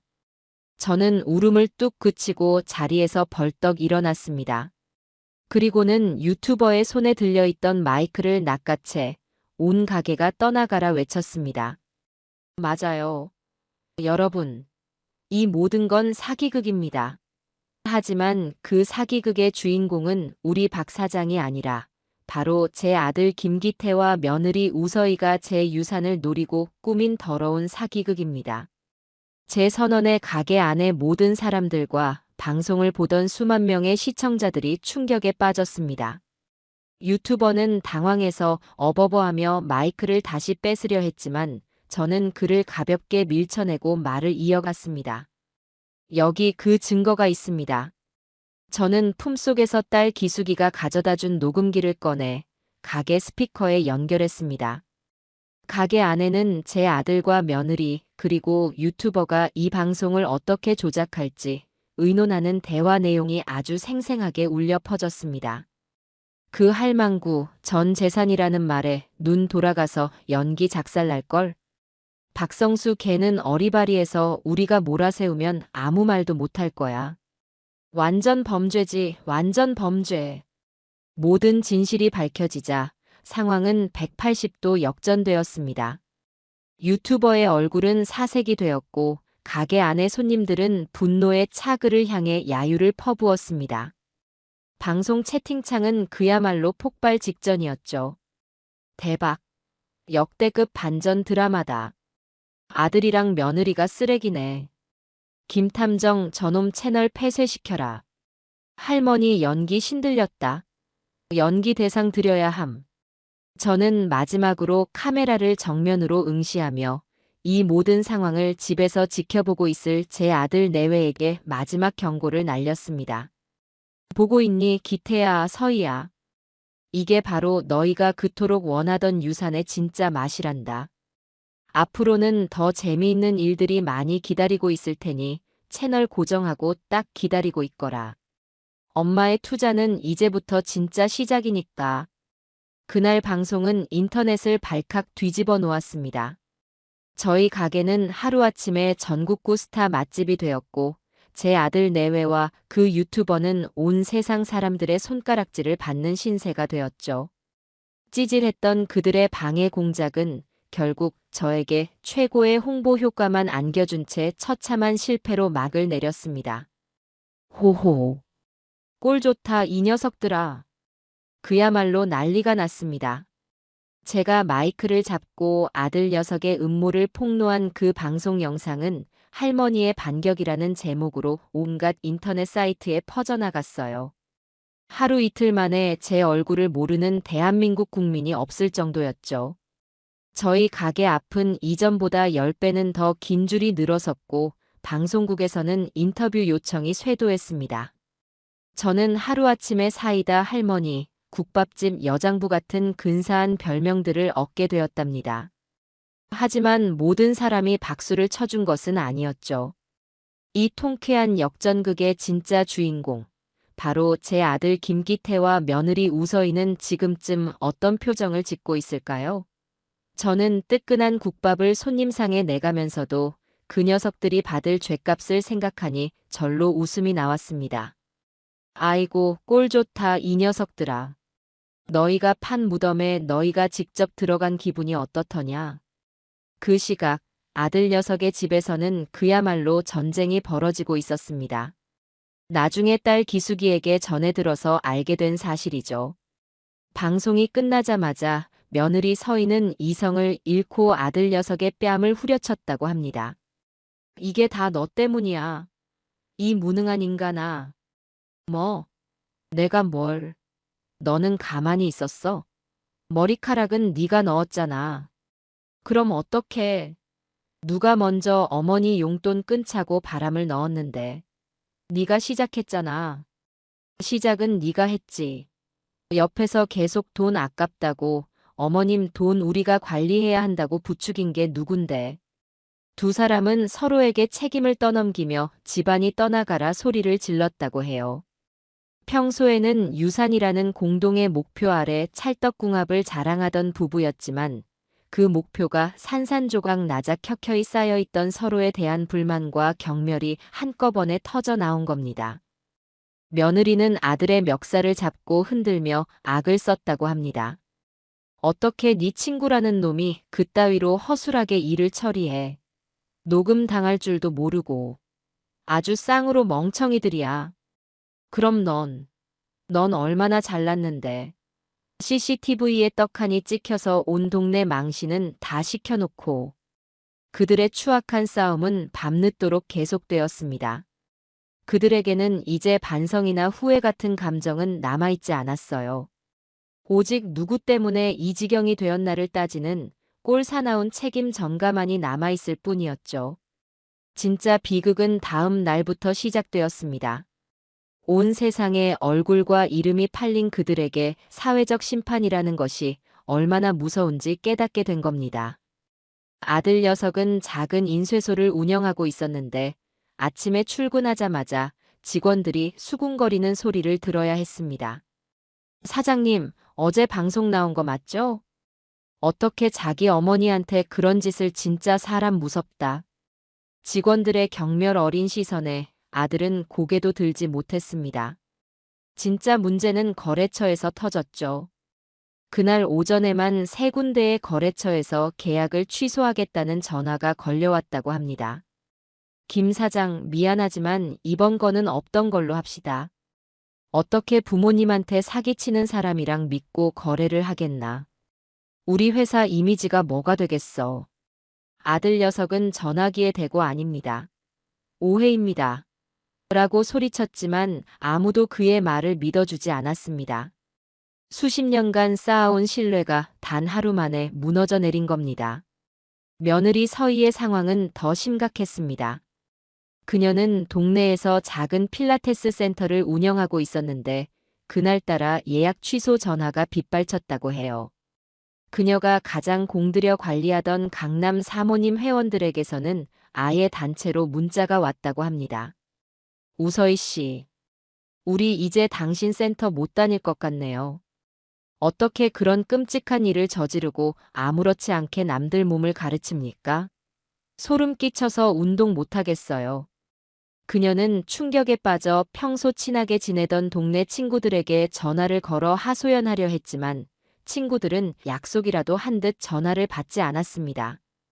그녀는 하루아침에 동네에서 가장 유명한 불효녀이자 사기꾼으로 낙인 찍혀 완벽하게 고립되고 만 겁니다. 그들이 그렇게 지옥 같은 하루를 보내고 있을 때 저희 가게는 천국이 따로 없었습니다. 손님들은 제게 응원의 메시지를 보내기 바빴고 어떤 손님은 제 손을 꼭 잡고 어르신 정말 잘하셨어요. 속이 다 시원합니다.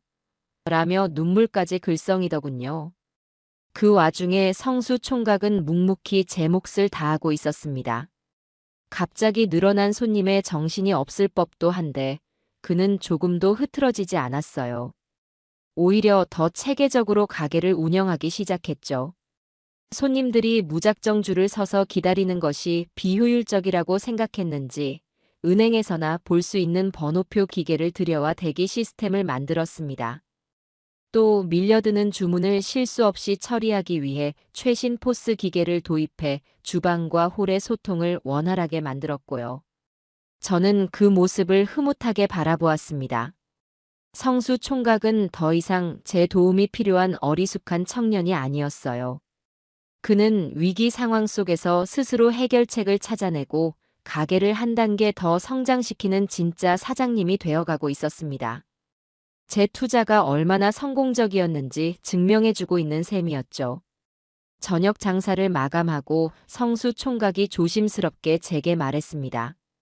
어르신, 오늘 정말 고생 많으셨습니다. 그런데 괜찮으세요? 뭐가? 아드님하고 따님 일 때문에요. 아무리 그래도 가족인데 마음이 편치만은 않으실 것 같아서요.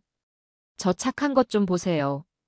자기 가게를 망하게 하려고 했던 사람들을 오히려 걱정하고 있는 겁니다. 저는 그런 성수 총각의 어깨를 툭 치며 웃었습니다. 신경 쓰지 마. 그 녀석들은 지금 아주 비싼 인생 수업을 받고 있는 중이니까. 자기가 흘린 눈물이 얼마나 짜고 남의 눈에 흐르는 눈물이 얼마나 뜨거운지 직접 겪어봐야 정신을 차리지. 나는 괜찮다. 오히려 아주 속이 시원해. 저는 정말 괜찮았습니다.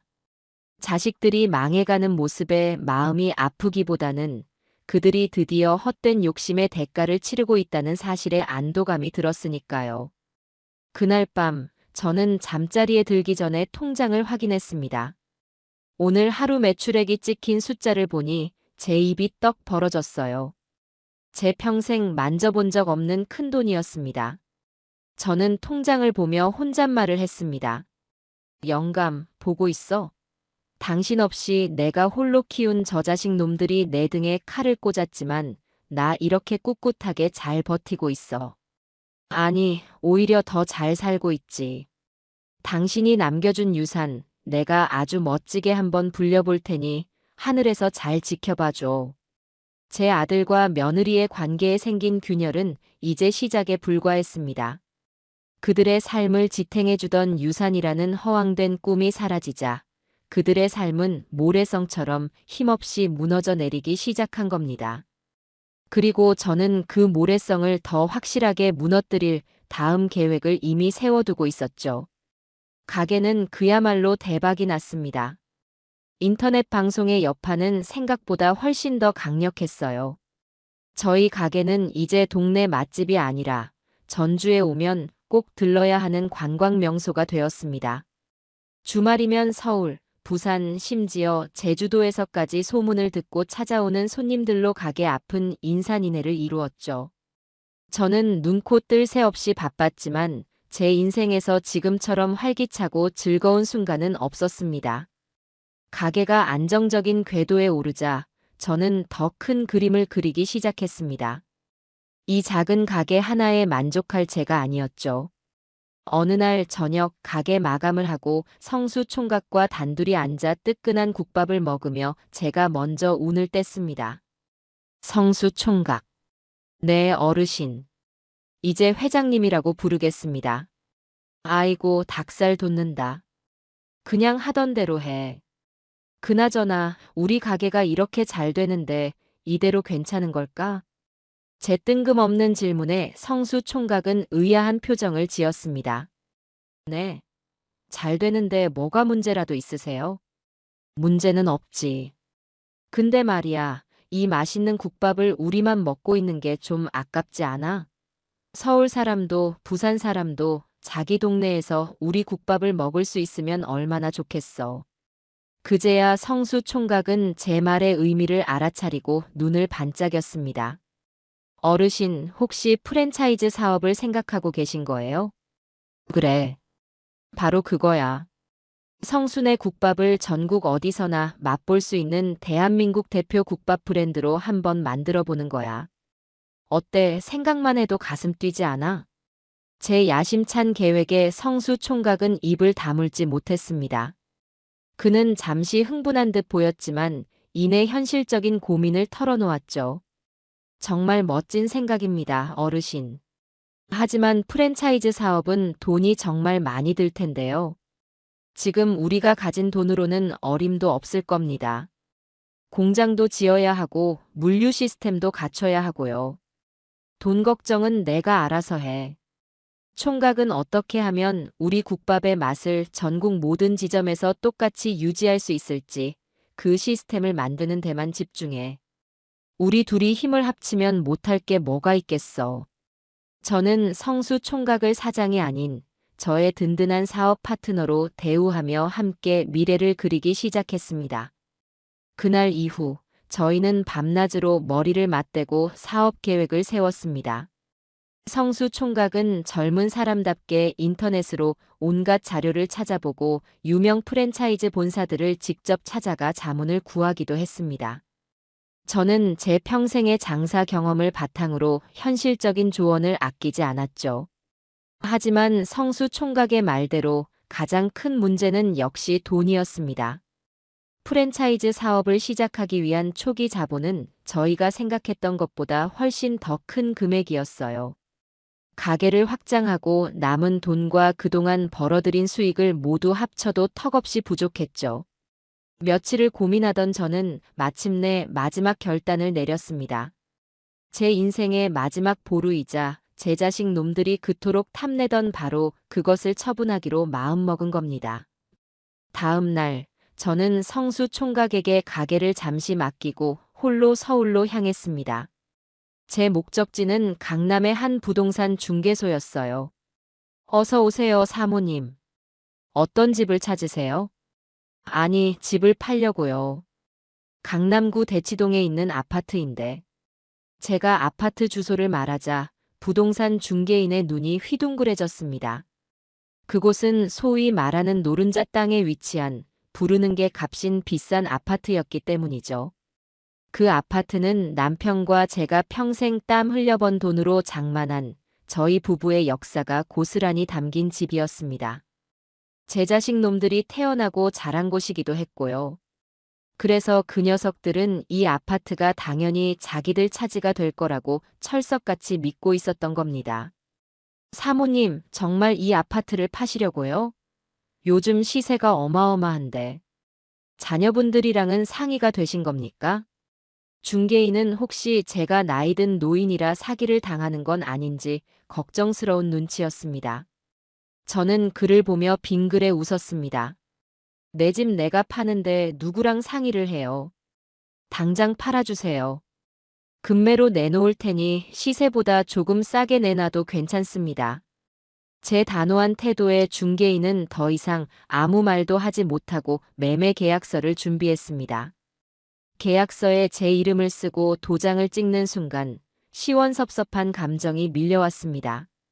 하지만 후회는 없었어요.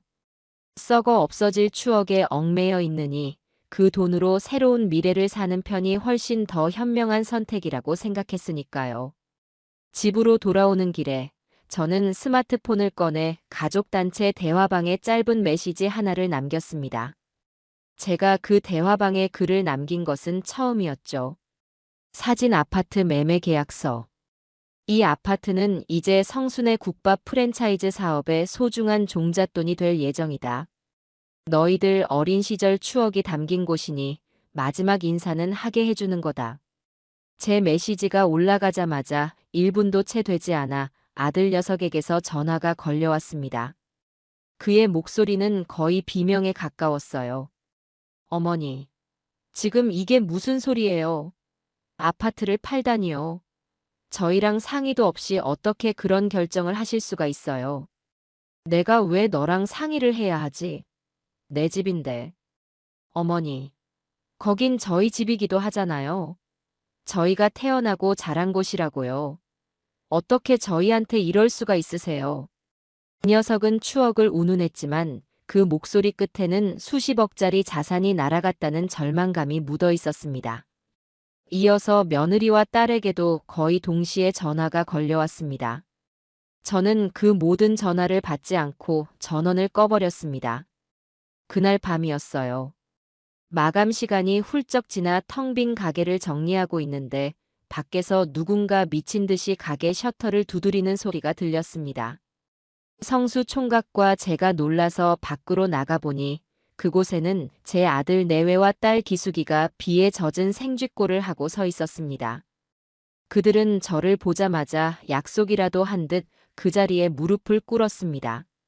어머니, 저희가 잘못했어요. 제발 아파트만은 팔지 마세요. 네. 아들 녀석은 제 바짓가랑이를 붙잡고 애원했습니다. 며느리 서희도 평소에 그 기세등등하던 모습은 온데간데 없이 눈물 콧물을 쏟으며 울부짖었죠. 어머님, 저희가 정말 죽을 죄를 지었습니다. 어머님 돈, 이제 넘보지 않을게요. 그러니까 제발 저희한테서 추억까지 앗아가지는 말아주세요. 딸 기숙이마저 고개를 숙인 채 어깨를 들썩이며 울고 있었습니다. 참으로 가관인 풍경이었습니다. 이것은 진심 어린 반성이라기보다는 눈앞에서 마지막 동아줄이 끊어지는 것을 본 사람들의 처절한 발악에 가까웠어요. 저는 빗속에 무릎 꿇고 있는 그들을 차갑게 내려다보았습니다. 그리고는 제 인생에서 가장 냉정한 목소리로 말했죠. 너희가 지금 아까워하는 게 정말 너희의 추억이 담긴 그 집이더냐? 아니면 수십억짜리 돈이더냐? 니들 가슴에 손을 얹고 다시 한번 생각해봐라. 그리고 나서 다시 나를 찾아오거라. 저는 그 말을 남기고 성수 총각과 함께 가게 안으로 들어와 셔터를 내려버렸습니다. 밖에서는 한참 동안 그들의 울음소리가 들려왔지만 저는 조금도 마음이 흔들리지 않았습니다. 저들의 저 눈물이 진심이 아니라는 것을 저는 너무나도 잘 알고 있었으니까요. 아파트 매각 소식에 자식들이 보인 반응은 제 예상과 한치의 오차도 없었습니다. 그들은 제게 진심으로 용서를 구하기보다는 어떻게든 제 마음을 돌려 아파트 매매 계약을 무르게 할 생각뿐이었죠. 하지만 이미 엎질러진 물이었습니다. 계약은 일사천리로 진행되었고 며칠 뒤 제 통장에는 평생 구경도 못 해볼 어마어마한 액수의 돈이 찍혔습니다. 저는 그 돈으로 가장 먼저 주식회사 연정 F&B라는 이름으로 법인을 설립했습니다. 그리고 주주총회라고 해봤자 저와 성수 총각 단둘이었지만 어쨌든 그 자리에서 성수 총각을 전문 경영인, 즉 대표 이사 자리에 공식적으로 앉혔습니다. 이제 성순의 국밥은 더 이상 시장 골목의 작은 식당이 아니라 어엿한 시스템을 갖춘 기업이 된 겁니다. 그리고 저는 마지막으로 자식들을 제 새로운 사무실, 아니, 아직은 간판도 없는 텅 빈 사무실로 불렀습니다. 그들은 마지막 지푸라기라도 잡는 심정으로 한달음에 달려왔죠. 아마 제가 마음이 약해져서 돈이라도 조금 떼어줄 거라고 기대했는지도 모릅니다. 하지만 그들을 기다리고 있는 것은 돈 봉투가 아니라 차가운 현실이었습니다. 저는 책상 위에 법인 등기부등본과 성수 총각의 명함, 그리고 프랜차이즈 사업 계획서를 펼쳐놓았습니다. 앉아라. 제 서늘한 목소리에 세 사람은 아무 말도 못하고 의자에 뻣뻣하게 굳어 앉았습니다. 저는 그들을 천천히 둘러보며 입을 열었죠. 너희가 그토록 탐내던 내 유산, 이제 이 서류들로 다시 태어났다. 너희가 태어나고 자란 그 아파트는 이제 우리 회사의 든든한 자본금이 되었고 나는 이 회사의 대주주이자 회장, 그리고 여기 박성수 군은 우리 회사를 이끌어갈 대표 이사가 되었지. 저는 성수 총각의 명함을 한 장씩 그들 앞에 던져주었습니다. 연정 F&B 대표 이사 박성수라고 찍힌 글씨를 본 아들 녀석의 얼굴이 하얗게 질렸습니다. 어머니, 이게 말이 됩니까? 어떻게 피 한 방울 안 섞인 남한테 저희를 완전히 버리시겠다는 거예요? 버리다니? 버린 건 너희가 먼저 아니더냐. 나는 너희를 버린 게 아니라 너희의 탐욕을 버린 것이다. 너희는 평생 나를 엄마로 본 적이 없었지. 그저 너희가 힘들 때 돈을 대주고 늙으면 재산을 물려줄 보험 정도로만 생각했잖니. 이제 그 보험은 해지됐어. 그러니 너희도 이제 각자 살 길을 찾아라. 이게 내가 너희에게 가르치는 마지막 수업이다. 제 최종 통보에 세 사람은 완전히 넋이 나간 표정이었습니다. 이제 더 이상 매달릴 것도 기대할 것도 없다는 것을 깨달은 것이죠. 그들은 아무 말도 하지 못하고 좀비처럼 힘없이 사무실을 걸어 나갔습니다. 그 뒷모습을 보며 저는 생각했습니다. 그래, 이제 진짜 시작이구나.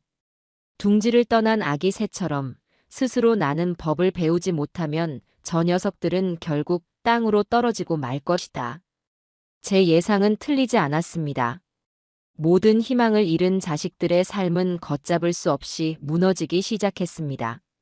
아들 기태의 인쇄소는 거래처가 모두 끊기면서 결국 헐값에 정리할 수밖에 없게 되었습니다. 평생 사장 소리만 듣고 살던 녀석이 하루아침에 백수가 된 겁니다. 경제적 능력을 잃은 남편에게 며느리 서인은 더 이상 미련을 두지 않았습니다. 그녀는 아들에게 이혼 서류를 내밀며 말했습니다. 나 더 이상 너 같은 무능력한 남자랑은 못 살아. 위자료는 네 어머니한테 가서 받아내든지 마음대로 해. 그렇게 두 사람은 허무하게 갈라섰습니다. 딸 기숙이의 집도 상황은 마찬가지였습니다. 남편의 주식 투자가 실패로 돌아가면서 집안 형편이 어려워졌고 돈 문제로 인한 부부싸움이 잦아졌다고 해요. 그들은 비로소 깨닫기 시작했습니다. 제가 단순히 용돈을 주는 존재가 아니라 자신들의 삶을 보이지 않는 곳에서 든든하게 지탱해주던 마지막 버팀목이었다는 사실을요. 돈이 사라지자 그들의 삶을 구성하고 있던 모든 것이 거짓말처럼 함께 사라져버린 겁니다. 그들은 돈뿐만 아니라 가족과 사회적 평판까지 모든 것을 잃고 나서야 자신들이 얼마나 어리석었는지 뼈저리게 후회하기 시작했습니다. 며칠 뒤 비가 추적추적 내리는 저녁이었어요. 저는 사무실에서 성수 총각과 함께 신메뉴 개발에 대한 이야기를 나누고 있었습니다. 그때 제 휴대전화가 조용히 울렸습니다. 발신자는 딸 기숙이었어요. 그동안 수십 번도 더 걸려왔던 전화였지만 왠지 그날따라 그냥 끊어버릴 수가 없었습니다. 저는 조용히 통화 버튼을 눌렀습니다. 엄마. 수화기 너머로 들려오는 딸의 목소리는 힘없이 잠겨 있었습니다. 저는 아무 말 없이 듣고만 있었죠. 한참 동안 침묵이 흐른 뒤 딸이 흐느끼는 목소리로 말했습니다. 엄마, 내가 너무 미안해. 그 한마디였습니다. 돈 이야기도 아파트 이야기도 아니었습니다. 그저 미안하다는 그 한마디. 엄마가 얼마나 외로웠을지, 엄마가 얼마나 힘들었을지. 이제야 알겠어. 정말 미안해, 엄마. 기숙이는 어린 아이처럼 엉엉 울기 시작했습니다. 그 울음소리에는 어떤 계산이나 꿍꿍이도 담겨 있지 않았어요. 모든 것을 잃고 나서야 비로소 깨닫게 된 한참 늦어버린 딸의 진심 어린 사과였습니다. 저는 창밖을 바라보았습니다. 굵은 빗방울이 창문을 두드리고 있었어요. 제 뺨 위로도 뜨거운 무언가가 주르륵 흘러내렸습니다. 그토록 모질게 마음먹었건만 자식의 눈물 앞에서는 어쩔 수 없는 어미인가 봅니다.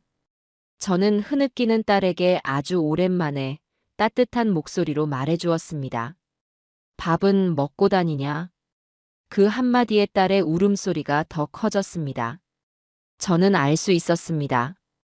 길고 길었던 이 싸움이, 그리고 저의 마지막 수업이 이제 거의 끝나가고 있다는 것을요. 이제 남은 것은 이 어리석은 자식들을 다시 일으켜 세워주는 일이었습니다. 물론 예전과는 완전히 다른 방식으로 말이죠. 딸 기숙이의 울음 섞인 사과를 받은 그날 밤, 저는 한숨도 자지 못했습니다.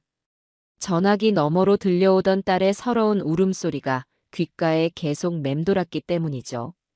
그토록 모질게 마음먹고 이제 저 녀석들과는 완전히 끝이라고 수백 번 다짐했건만 자식의 눈물 한 방울에 제 철옹성 같던 마음이 사르르 녹아내리는 것을 느꼈습니다.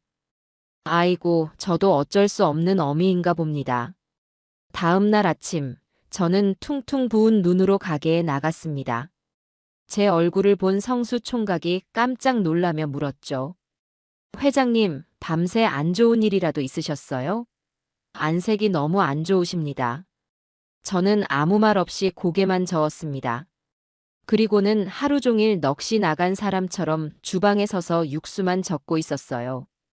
제 마음속에서는 천불이 일었다가 또 차가운 얼음물이 흘렀다가 아주 난리도 아니었습니다. 저 철없는 것들을 이대로 내버려 둬야 하나?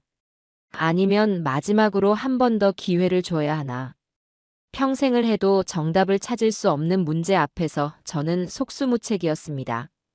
점심 장사가 끝나고 성수 총각이 뜨끈한 국밥 한 그릇을 제 앞에 조용히 내려놓았습니다. 회장님, 식사부터 하세요. 뭐든 속이 든든해야 좋은 생각도 나는 법입니다. 저는 마지못해 숟가락을 들었습니다.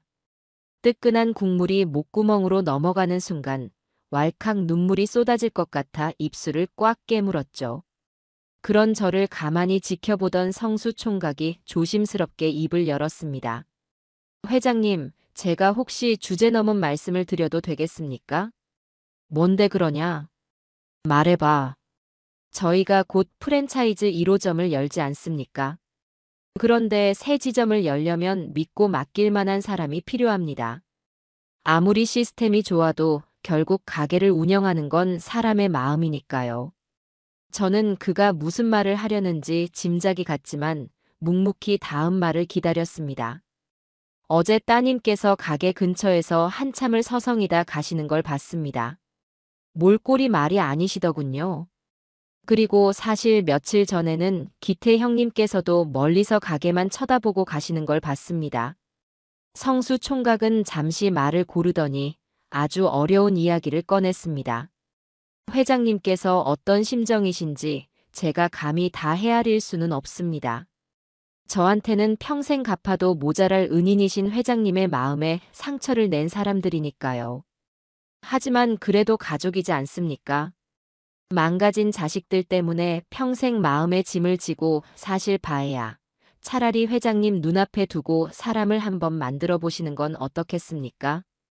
그의 말은 제 가슴을 후벼 파는 것 같았습니다. 새로 여는 직영점에 점장이나 직원이 필요합니다. 물론 아무나 앉힐 수는 없겠죠. 하지만 바닥부터 시작할 기회라도 한번 주시는 건 어떨까 싶어서요.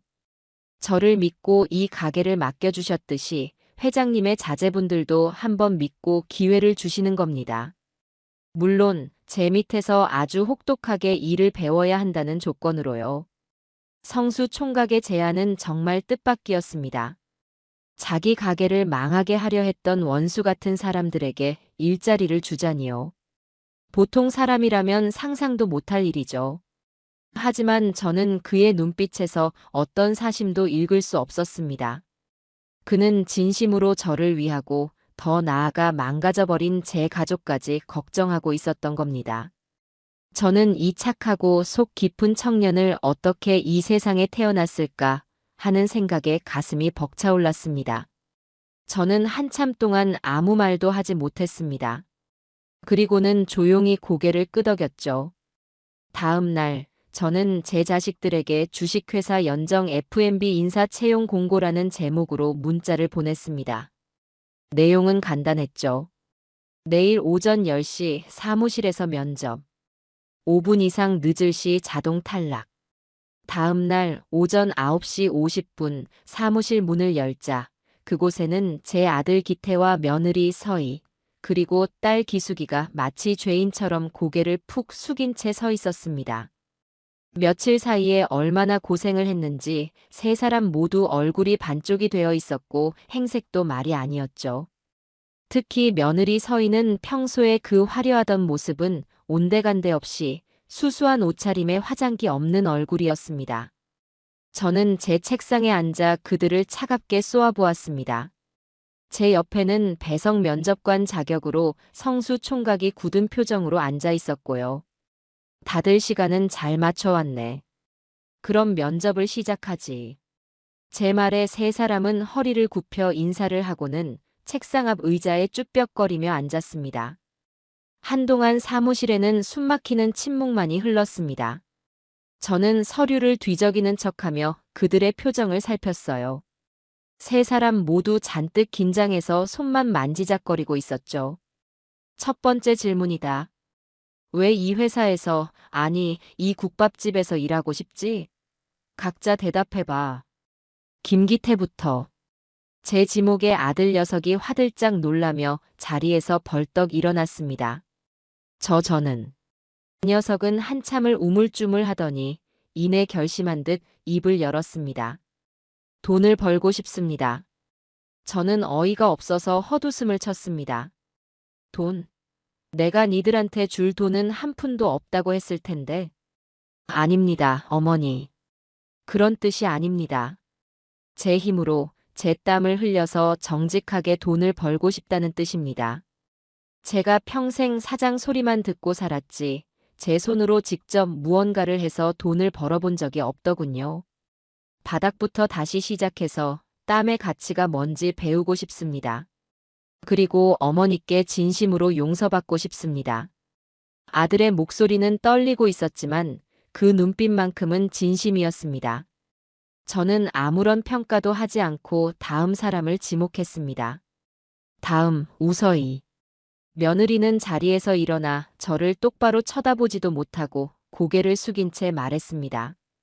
저는 속죄하고 싶습니다. 제가 어머님과 이 가게에 얼마나 큰 잘못을 저질렀는지 뼈저리게 깨달았습니다. 평생을 편하게만 살려고 했던 제 자신이 너무나 부끄럽습니다. 설거지든 청소든 이 가게에서 가장 힘들고 굳은 일부터 시켜주십시오. 제 잘못을 씻을 기회를 한 번만 주십시오, 어머님. 그녀의 목소리 역시 진심이었습니다. 마지막으로 저는 딸 기숙이를 바라보았습니다. 김기숙, 너는? 딸은 이미 눈가가 붉어져 있었습니다. 저는 그냥 엄마 옆에 있고 싶어요. 돈을 벌지 못해도 괜찮고 매일 혼나도 괜찮아요. 그냥 제가 망쳐버린 엄마의 시간을 조금이라도 되돌려드리고 싶어요. 엄마가 웃는 모습을 다시 보고 싶어요. 딸의 대답에 제 마음이 울컥했습니다. 하지만 저는 애써 표정을 감추고 마지막 질문을 던졌습니다. 좋다. 그럼 마지막 질문. 만약 너희를 채용한다면 받고 싶은 월급은 얼마지? 제 질문에 세 사람은 서로의 눈치만 살필 뿐 아무도 선뜻 대답하지 못했습니다. 그때 아들 녀석이 조심스럽게 입을 열었습니다. 저희는 월급을 받을 자격이 없습니다. 뭐라고? 저희는 돈을 받으러 온 게 아닙니다. 기회를 얻으러 온 겁니다.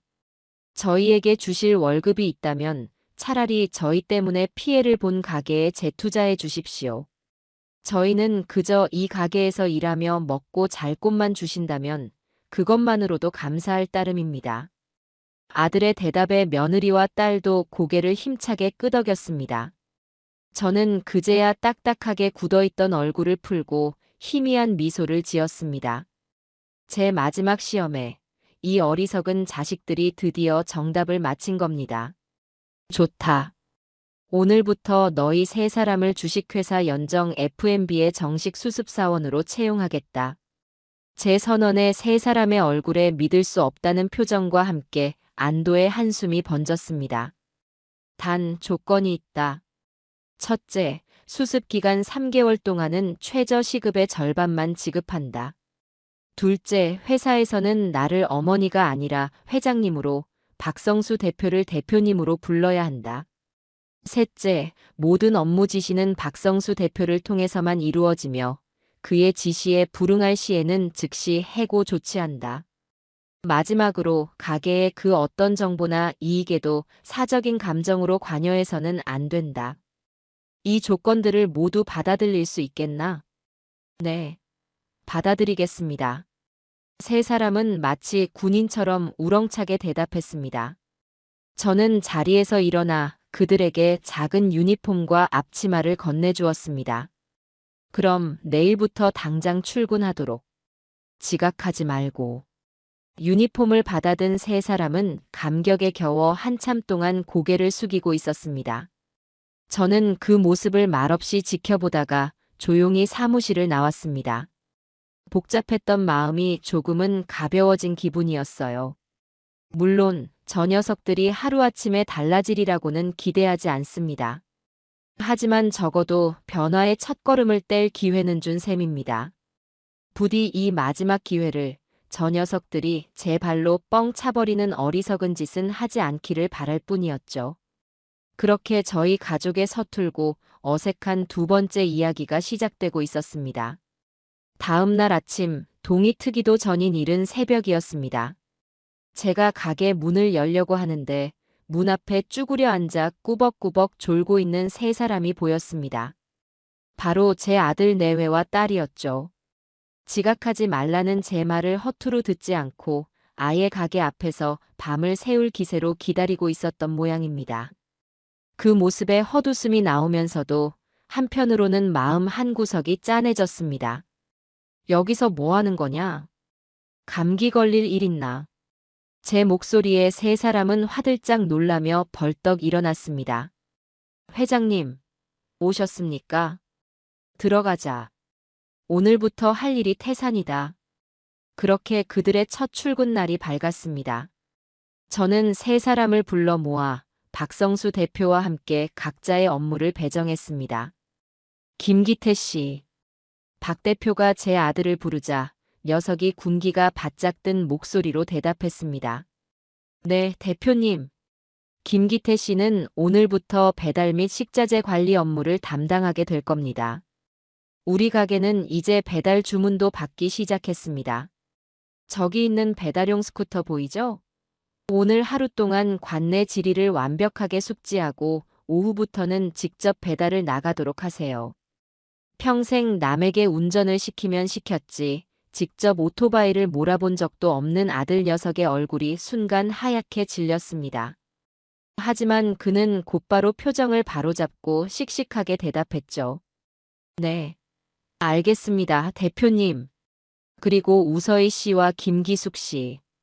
이번에는 며느리와 딸이 긴장한 표정으로 대답했습니다.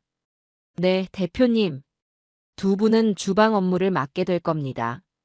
우서희 씨는 설거지와 주방 청소를, 김기숙 씨는 식자재 준비 및 홀 서빙 보조를 담당해 주세요. 주방 일은 위생이 생명입니다. 작은 실수 하나 용납하지 않을 테니 각오 단단히 하시는 게 좋을 겁니다. 네, 명심하겠습니다. 그렇게 세 사람은 각자 자신의 일터로 흩어졌습니다. 저는 주방 한쪽에 의자를 놓고 앉아 팔짱을 낀 채 그들의 일거수일투족을 매의 눈으로 지켜보았죠. 그야말로 가관도 그런 가관이 없었습니다. 아들 녀석은 헬멧도 제대로 쓰지 못해 쩔쩔매다가 스쿠터 시동을 거는 데만 30분을 허비했습니다. 겨우 출발하나 싶더니 시장 골목 코너를 돌다가 꽈당 넘어지는 바람에 온 동네 사람들의 구경거리가 되었죠. 평생 김 사장님 소리만 듣던 자존심이 와르르 무너지는 순간이었을 겁니다. 주방은 더했습니다. 평생 고무장갑 한 번 껴본 적 없는 며느리는 산더미처럼 쌓인 그릇 앞에서 거의 울상이었습니다.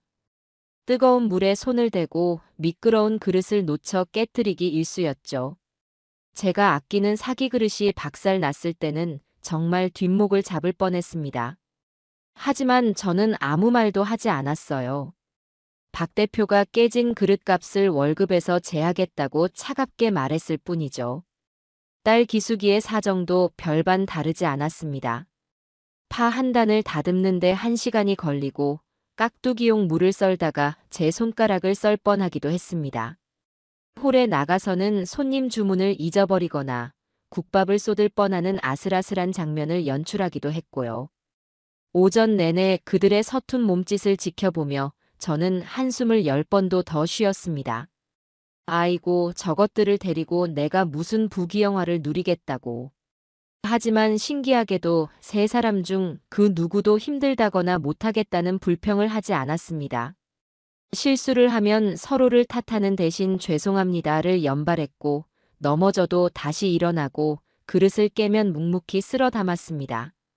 그들의 눈에는 이전에는 볼 수 없었던 간절함이라는 것이 담겨 있었어요. 점심 장사가 끝나고 세 사람은 파김치가 되어 주방 구석에 주저앉았습니다. 온몸이 땀으로 흠뻑 젖어 있었고 얼굴은 지쳐서 말이 아니었죠. 그때 박 대표가 그들에게 차가운 물 한 잔씩을 건넸습니다. 첫날이라 힘들 겁니다. 하지만 내일은 더 힘들 거고 모레는 더더욱 힘들 겁니다. 버티지 못할 것 같으면 지금이라도 그만두십시오. 어설픈 동정심으로 받아줄 생각은 추호도 없으니까요. 박 대표의 냉정한 말에 세 사람은 오히려 정신이 번쩍 드는 듯 벌떡 일어나 남은 오후 일을 준비하기 시작했습니다. 그 모습을 보니 제가 박 대표에게 이 모든 것을 맡기길 참 잘했다는 생각이 들더군요. 제가 나섰다면 분명 엄마의 마음이 튀어나와 저렇게 모질게 대하지는 못했을 테니까요. 시간은 속절없이 흘렀습니다. 하루, 이틀, 일주일, 그리고 한 달. 세 사람은 놀랍게도 그 혹독한 시간을 묵묵히 버텨냈습니다.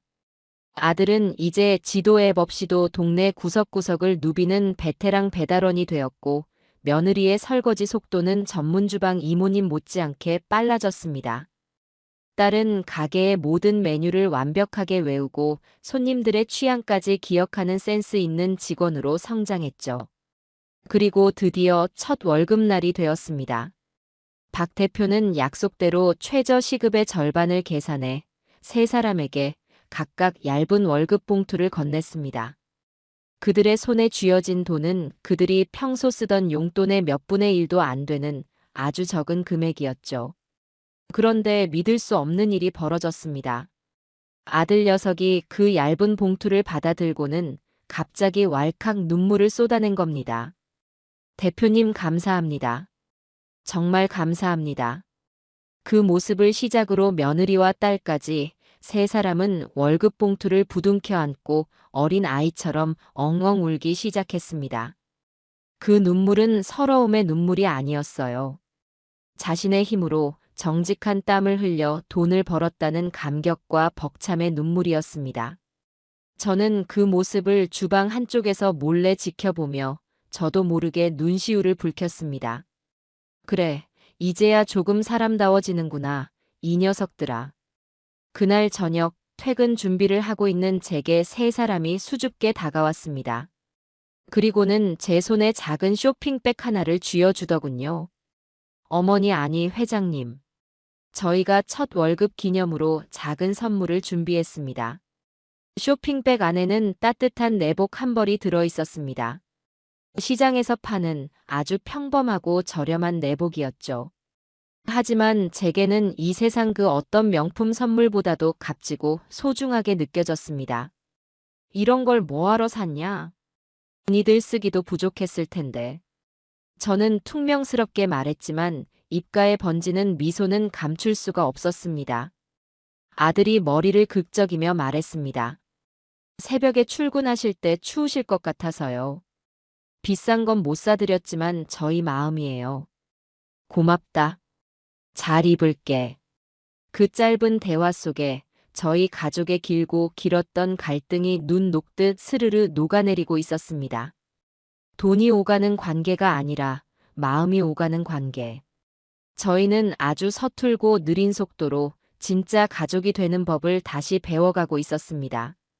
그날 밤 저는 자식들이 사준 내복을 입고 잠이 들었습니다.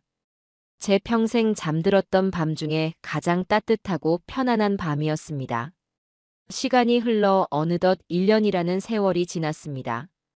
강산도 변한다는 10년의 10분의 1밖에 안 되는 시간이지만 저희 가게에는 정말 많은 변화가 있었습니다. 주식회사 연정 F&B는 시장 골목의 작은 식당에서 시작해 이제는 전국에 10개의 직영점을 둔 건실한 프랜차이즈 기업으로 성장했습니다. 성순의 국밥은 대한민국 사람들이 가장 사랑하는 국밥 브랜드 중 하나가 되었죠. 그리고 그 변화의 중심에는 놀랍게도 제 아들 내외와 딸이 있었습니다. 1년 전 설거지 하나 제대로 못하고 배달 오토바이 앞에서 쩔쩔매던 그 어리숙한 모습은 이제 어디에서도 찾아볼 수 없었어요. 아들 기태는 1년 동안 단 하루도 지각이나 결근을 하지 않는 가장 성실한 직원이 되었습니다. 그는 단순히 배달만 하는 것에 그치지 않고 효율적인 배달 동선을 짜고 식자재 재고를 관리하는 시스템을 직접 개발해 회사의 물류 비용을 획기적으로 절감시켰습니다. 평생 사장으로 살아온 경험이 이런 곳에서 빛을 발할 줄은 저도 미처 몰랐죠. 며느리 서희는 주방의 군기 반장이 되었습니다. 그녀는 설거지와 청소뿐만 아니라 저의 레시피를 완벽하게 익혀 모든 직영점의 맛을 표준화하는 조리 교육 팀장의 역할을 훌륭하게 해냈습니다. 그녀의 꼼꼼하고 완벽주의적인 성격이 가게의 위생과 맛을 지키는데 큰 공을 세운 겁니다. 딸 기숙이는 회사의 얼굴이 되었습니다. 그녀는 서빙 경험을 바탕으로 고객 서비스 CS 매뉴얼을 만들고 신입 직원들을 교육하는 서비스 총괄 매니저가 되었습니다. 그녀의 따뜻하고 친절한 미소는 성순의 국밥의 트레이드마크가 되었죠. 저는 더 이상 그들의 일에 사사건건 간섭하지 않았습니다. 대신 회장으로서 그리고 인생의 선배로서 멀찍이서 그들을 지켜보고 조언을 해줄 뿐이었죠. 이제 회사의 실질적인 운영은 젊은 피인 박성수 대표와 제 자식들의 몫이었습니다. 그리고 그들은 제 기대 이상으로 회사를 훌륭하게 이끌어 나갔습니다. 어느덧 저희 회사의 첫 번째 직영점이 문을 연 지 1주년이 되는 날이었습니다. 그날 저녁, 저는 전 직원을 초대해 조촐한 기념 파티를 열었습니다. 파티가 한창 무르익을 무렵, 박성수 대표가 마이크를 잡고 자리에서 일어났습니다. 자, 다들 잠시 주목해 주십시오. 오늘 이 기쁜 날, 여러분께 더 기쁜 소식을 하나 전해드리고자 합니다. 모든 직원들의 시선이 그에게로 쏠렸습니다.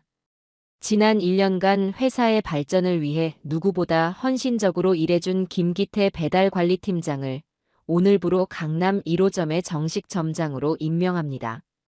박 대표의 발표가 끝나자마자 장내에서는 우레와 같은 박수와 환호성이 터져 나왔습니다. 아들 녀석은 믿을 수 없다는 표정으로 그 자리에 얼어붙어 있었죠. 동료들이 그의 등을 떠밀어 단상 위로 올라가서야 그는 겨우 정신을 차린 듯 했습니다.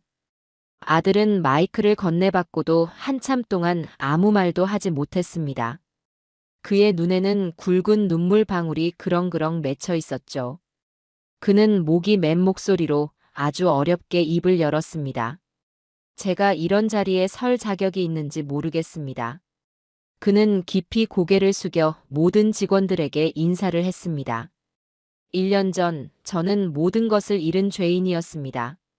그런 저를 아무런 조건 없이 받아주시고 땀 흘려 일하는 것의 가치를 가르쳐 주신 고현정 회장님, 정말 감사합니다. 그리고 저를 편견 없이 대해주시고 다시 일어설 수 있도록 이끌어주신 박성수 대표님, 정말 감사합니다. 마지막으로 부족한 저를 믿고 함께 일해준 동료 여러분, 진심으로 감사합니다.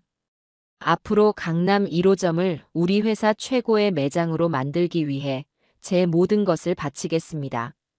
아들의 진심 어린 취임사에 파티에 모인 모든 사람들이 감동의 박수를 보냈습니다. 저는 눈물을 감추기 위해 조용히 고개를 돌렸습니다. 제 아들이 저렇게 멋진 어른으로 다시 태어났다는 사실이 믿기지가 않았습니다.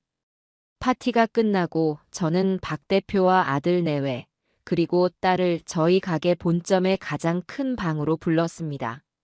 상 위에는 김이 모락모락 나는 뜨끈한 국밥이 한 그릇씩 놓여 있었죠. 예전 같았으면 어색한 침묵이 흘렀을 식사 자리였지만 이제는 그 누구도 불편해하지 않았습니다. 어머니, 아니 회장님. 국밥 맛이 오늘따라 더 좋은데요. 아들이 어색하게 농담을 건네자 며느리가 핀잔을 주었습니다. 당신이 오늘 기분이 좋아서 그런 거겠지. 점장님. 아, 점장님 소리는 좀 어색한데. 모두가 그 모습에 한바탕 크게 웃었습니다. 저희는 그렇게 오랫동안, 아주 오랫동안 못다한 이야기를 나누며 웃음꽃을 피웠습니다. 돈 이야기나 유산 이야기는 그 누구의 입에서도 나오지 않았어요. 그저 서로의 건강을 묻고 아이들의 안부를 걱정하는 세상에서 가장 평범하지만 가장 따뜻한 가족의 저녁 식사였습니다. 저는 활기차게 일하는 자식들과 그들의 곁을 든든하게 지켜주는 박성수 대표를 번갈아 바라보았습니다. 그리고 문득 깨달았죠.